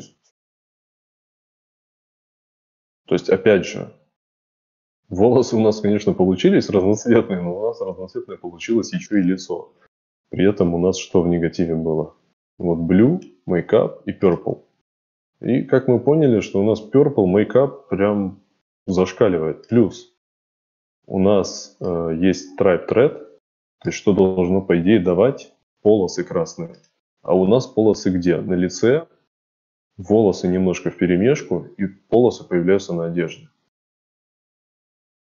То есть еще такой нюанс может быть. Вот тоже. Stripe thread 1.8. По логике мы усиливаем красный. Но при этом мы получаем слишком много полос.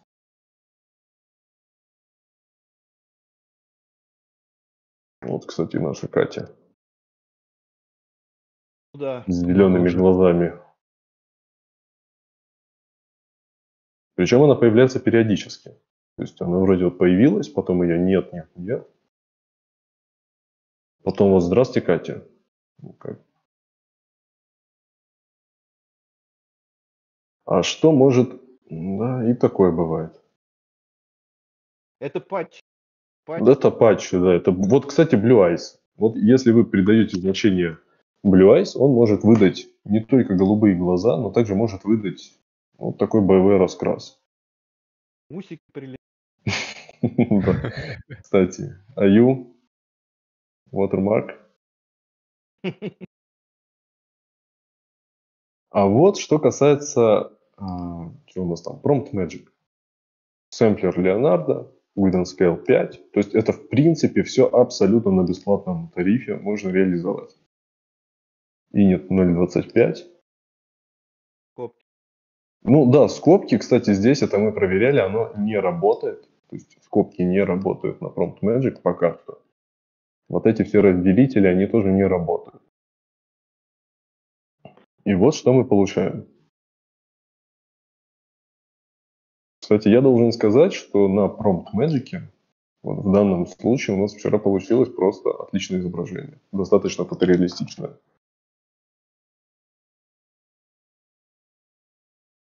Да, ну надо добавить, что игра можно Пропадаешь. Ты пропадаешь. эта игра с волосами можно портретный. Пропадаешь все равно. Так, Борисович, тебя не слышно. Ну, кстати, с артиклями, да, вот тоже нюанс. Иногда артикли могут помогать, а иногда они не работают вообще. То есть это тоже все методом тыка на самом деле проверяется.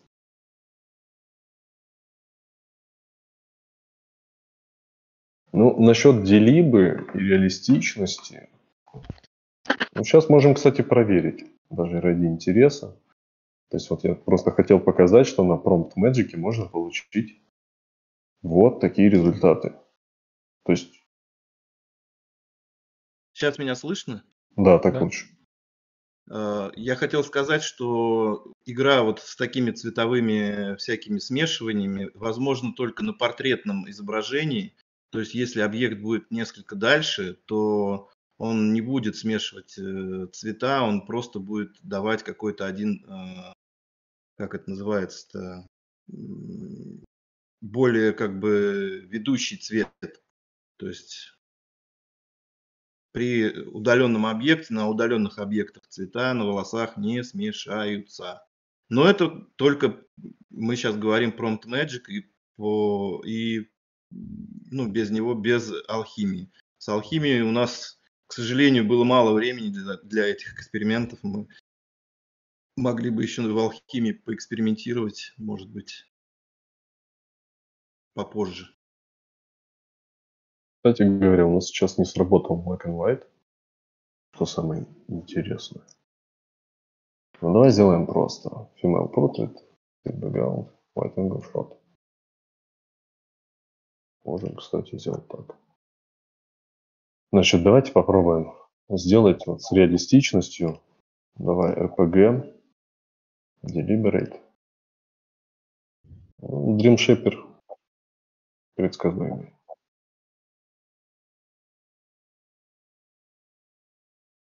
И заодно можем проверить его на...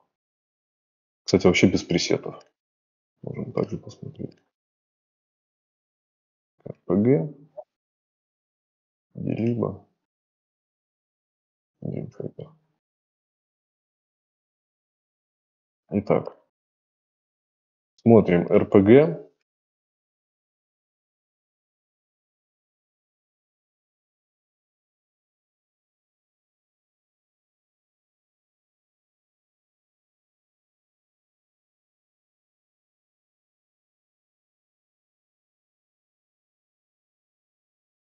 Я вам скинул в чат, чтобы могли лучше рассмотреть.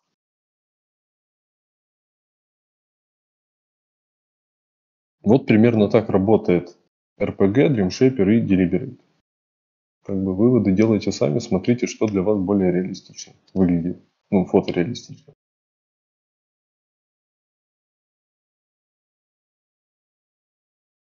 То есть на Deliberate, как бы с алхимией тоже дружит очень, очень даже неплохо. То есть он дает хорошую достаточно анатомию, вот, ушки, волосы. Шея, правда, длинновато, но в целом пойдет. Dream Shaper, как обычно, задник у нас получается более фотореалистичный, волосы вроде как фотореалистичны. Плюс, что очень классно получается, это вот эти вот мелкие волоски, то есть ресницы. То есть вот эти все детали он считывает очень хорошо. То есть вот это прям похвала ему.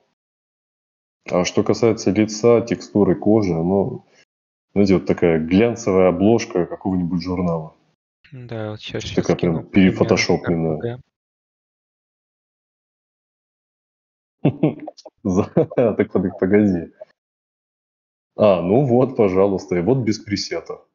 Как бы в смысле, да? То есть это абсолютно без пресетов. И что мы получаем на RPG? Ну вот кто скажет, что это не фотография?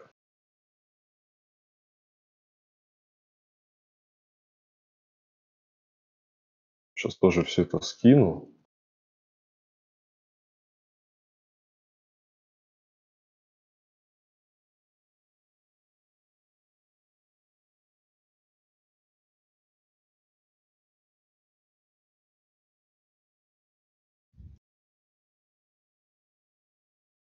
Ну и вот смотри, это полностью без пресетов.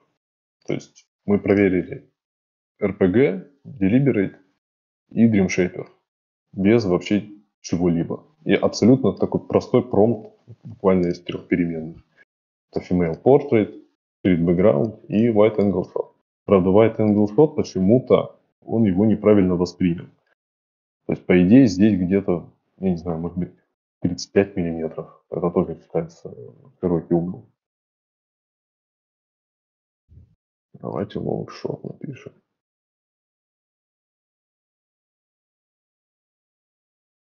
Даже ради интереса.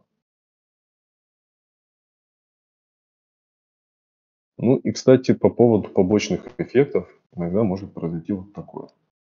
То есть у нас в промпте нету ничего, чтобы намекало на black and white. Сид мы никакой не использовали. То есть просто фотография, которая получилась сама по себе. Спрашивают, влияет ли вмятина на лице. Так, погоди, где еще? Вот последнее самое. Углубление, вдавливание, вмятина на коже. Так, это S-skin или это A-skin? Эскин, да. Я имею в виду, это с артиклем или без артикля?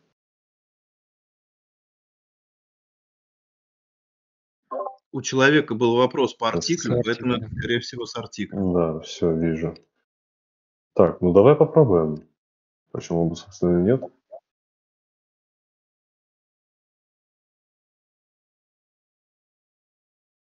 Ну, кстати говоря, подожди, это мы здесь что проверили?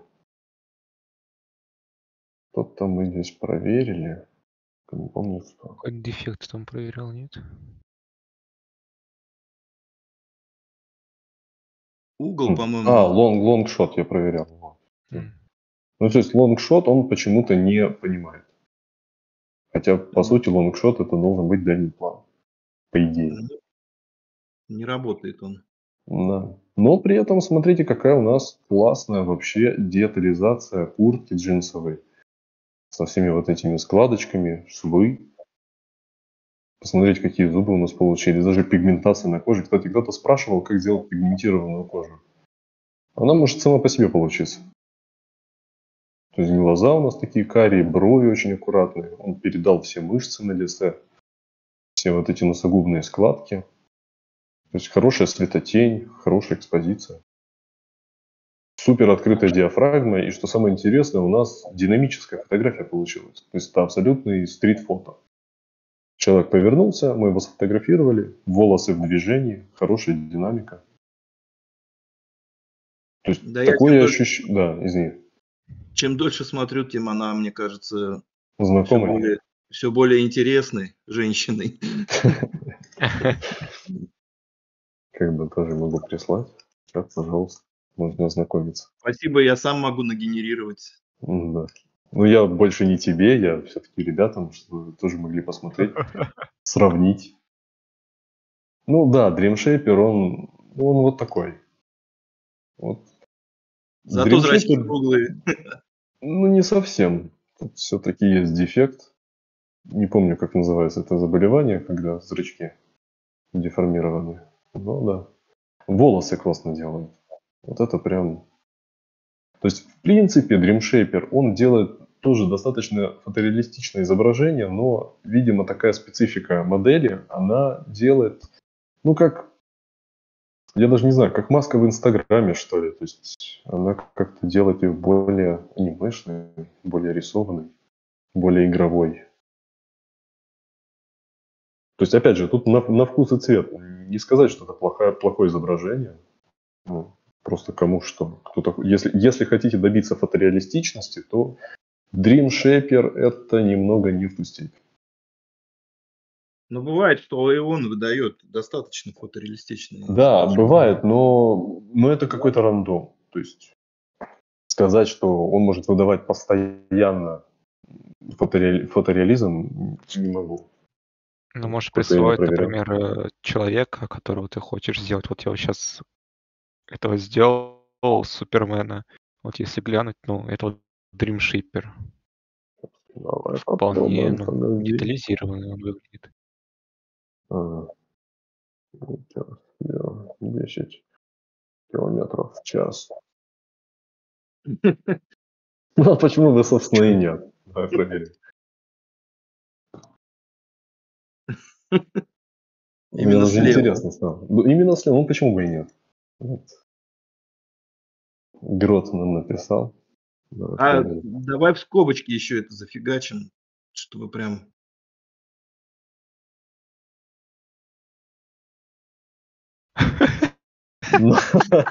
Ну, ветер с моря дул, как бы, немножко... Ну, кстати, ветер, если так посмотреть, в принципе, ветер есть. То есть, если посмотреть по динамике волос, какой-то легкий ветер Именно все же слева. может быть. Всю молодость сдули. Ну, вот насчет слева не знаю. Но, опять же, тут по прическе сильно не скажешь. Простите. Давайте General. Флаг с примером с флагом можно сделать. Кстати, да, можно попробовать. Как индикатор ветра. Мгм. Теперь голосуем за какой флаг. Ну нет. Тут прям... Чё Да, цвет? то есть иногда бывает и вот так. Это будет Это наша без кола, Катя, не в обиду Стоп. Кате. Если нас смотрит Катя, пожалуйста, не обижайся.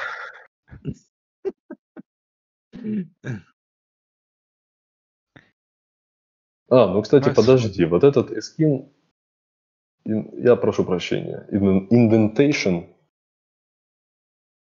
Это как раз, наверное, вот тот мужчина был. Или или женщин, женщина. вот стоп.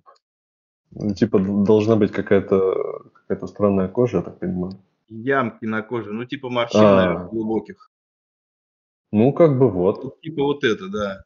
Ну, вот, Это, получается, наверное, да. оспины. Вот что это такое. Шрамы от оспин. М, всё, я Ну, от понял. глубоких этих прыщавой кожи. Да, я понял. Но почему-то Давай. эту девушку, видимо, загладили этими. Он подумал, что лучше не стоит. Так. Слушай, ну насчет ветра сложно достаточно сказать. Я не знаю, флаг. Давайте не радужный флаг. Ну, возьмем. Там просит человек. Ну, давай, подожди. Чтобы все было как надо, мы возьмем, сделаем так. И поставим, например, 100 километров. Ну, давай смотреть. 100 километров в час. Да, почему бы и нет? Сейчас просто палка одна будет. Флаг где-то там неподалеку. Ну, кстати, ветер слева 10 километров в час. Смотрим. Слева. Флаг Ну, это развивается. нужно экспериментировать. Попробуй справа и слева. Можем попробовать. Вот, и кстати, справа нет, не появился. получилось. И 100 километров точно здесь. Ну да. Но зато какой-то такой интересный флаг получился. Особенно вот с этими швами. Вот так интересно Да, кстати. передал стяжку, вот это все. Какой-то резиновый флаг, на самом деле. Ну, какой-то да, но... Причем это у нас RPG плюс General. Давай попробуем брать. Но мне кажется, здесь надо использовать так. Наверное, сильный ветер это у нас будет не совсем heavy wind.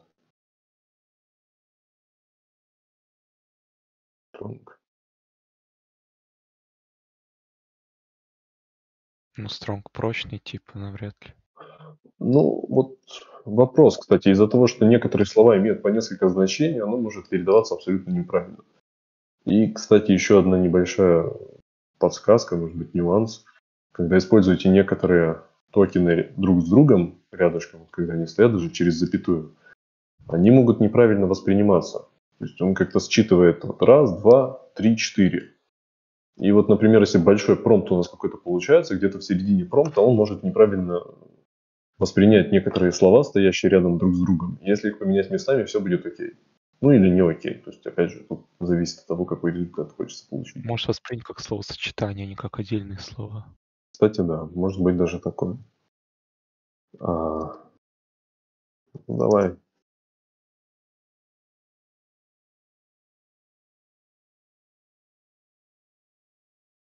Подожди, как там, не длинная экспозиция, а... Или все верно? Я уже, если честно, не соображаю. Если кто подскажет, будет замечательно. Черепскость. Да, это может быть. Так, ну здесь мы проверяем вообще без пресетов, чисто на RPG. Вот. Вот теперь сдуло сильно. Ну вот, кстати, сильный ветер, длинная экспозиция. И Пожалуйста. радуга. И радуга, кстати, с прикольным эффектом. Ну, я должен сказать, достаточно интересный результат получился. Ну, зато мы можем точно понимать, что он счел правильно у нас разноцветный флаг, сильный ветер и длинную экспозицию. То есть вот, все здесь есть.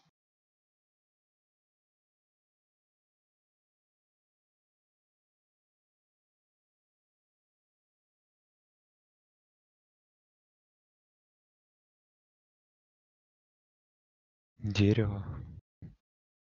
Дерево. Ну, давай дерево. 3. Не, я знаю, что 3, я думал, может еще что-то написать. Ну вот, кстати, с пресетом фотографии, опять же, влияние, когда мы убираем вообще пресеты, то есть что мы можем получить достаточно, скажем так, исходное изображение.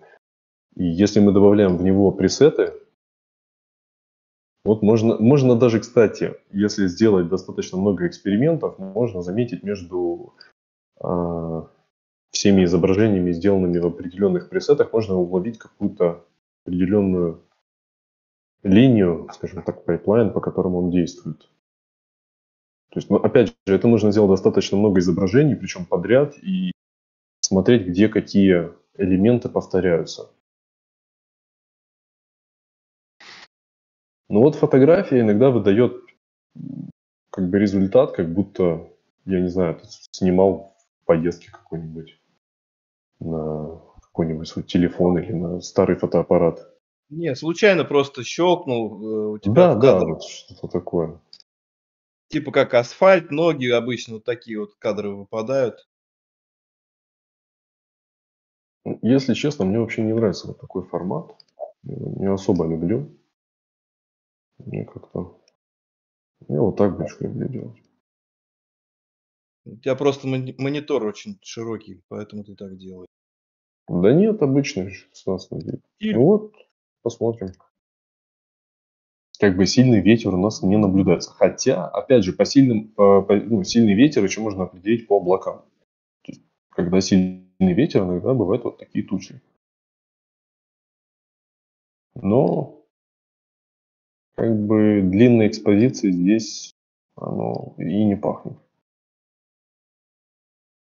Вот опять же. Растянуло просто дерево. Да, причем закрытая диафрагма, вот эти все лучи, которые проникают сюда. То есть это где-то, не знаю, диафрагма 16 может. То есть у нас все в резкости достаточно. Дерево красивое, но где как бы... Где?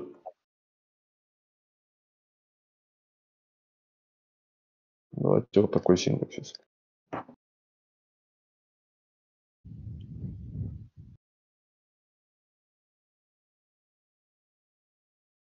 Это насчет токенов вопрос, я так понимаю, последний.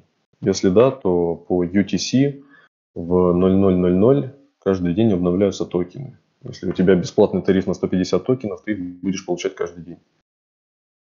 То есть их может хватить тебе на 150 генераций, если будешь правильно использовать настройки.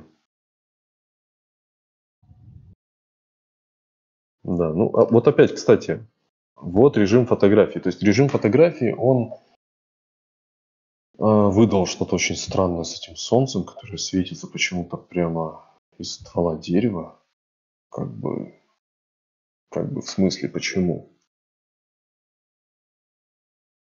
Плюс какую-то сакуру добавил. Галактику. Небула у нас появилась, которая обычно... В общем, что-то магическое, потому что, я так понимаю, у нас вообще закат. То есть у нас видно вот этот Млечный Путь, назовем его так. И светится дерево. Потому что вот здесь у нас света нет. Оно светится прямо из-под дерева. В общем, какой-то странный эффект у нас получился на длинной экспозиции. Я не знаю, возможно, неправильно его У Аюм сейчас интерпретировал. дисковое пространство закончится. Она Я пишет. понял. Тогда все. Тогда, я думаю, будем заканчивать. И если что, сделаем просто еще один какой-нибудь стрим, где просто посидим, погенерируем, поэкспериментируем прямо в прямом эфире. Если кому-то будет интересно, пожалуйста. Мгм. Будем рады показать, пообщаться в прямом эфире.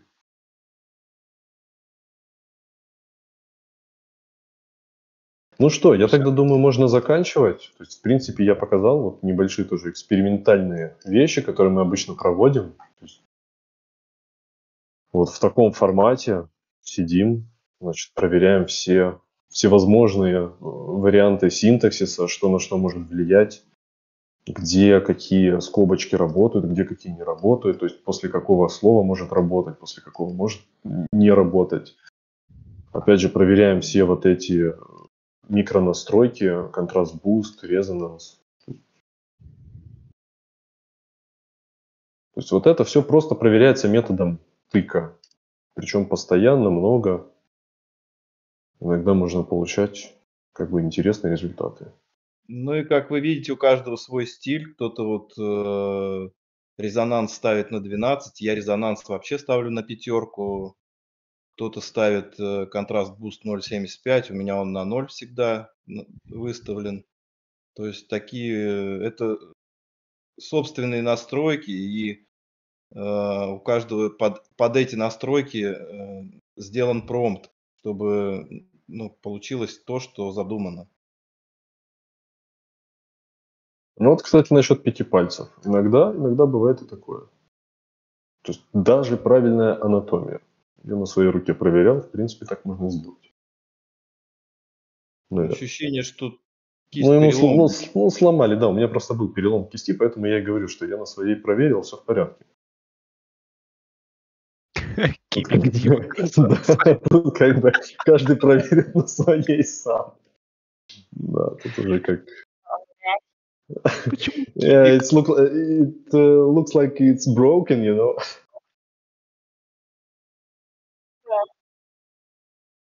Because I had broken arm, and looks like this.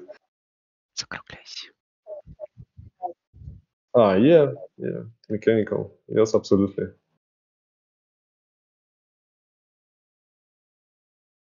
Все.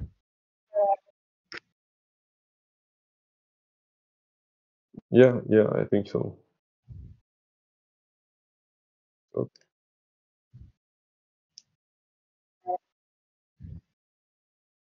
No problem. It's okay. Thank you for the stream.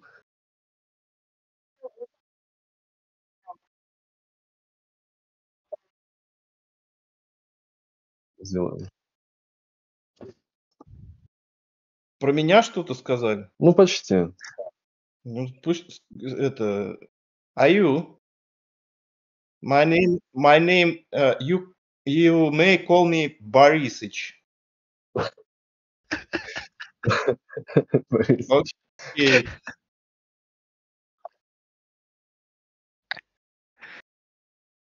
Okay, thank you, Ayu, again. Good night, good evening, good morning.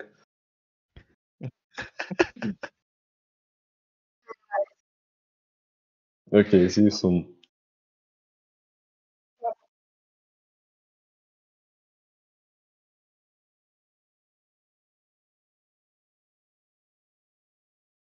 Bye-bye. Bye. Thank Всем спасибо большое за то, что пришли. 35 человек нас посмотрело. Очень приятно. Ну да, я смотрел 35, 34, колебалось количество человек, которые смотрели. Но все Ну, практически сидели до конца, это очень, очень да. приятно. Это действительно очень приятно, потому что вообще первый стрим. Я так вообще за долгое время на людей говорю так. Поэтому, если что, извините. А я вообще, уже в забыл, принципе, когда я говорю. последний раз говорил на люди. А я, в принципе, говорю. Ну, нормально. Да. Ладно, все, не будем забивать диск. Да. Аю. Давайте. Спасибо всем большое, Всё. ребята. Всё. Всем пока. Окей. Все, бай-бай. Bye-bye.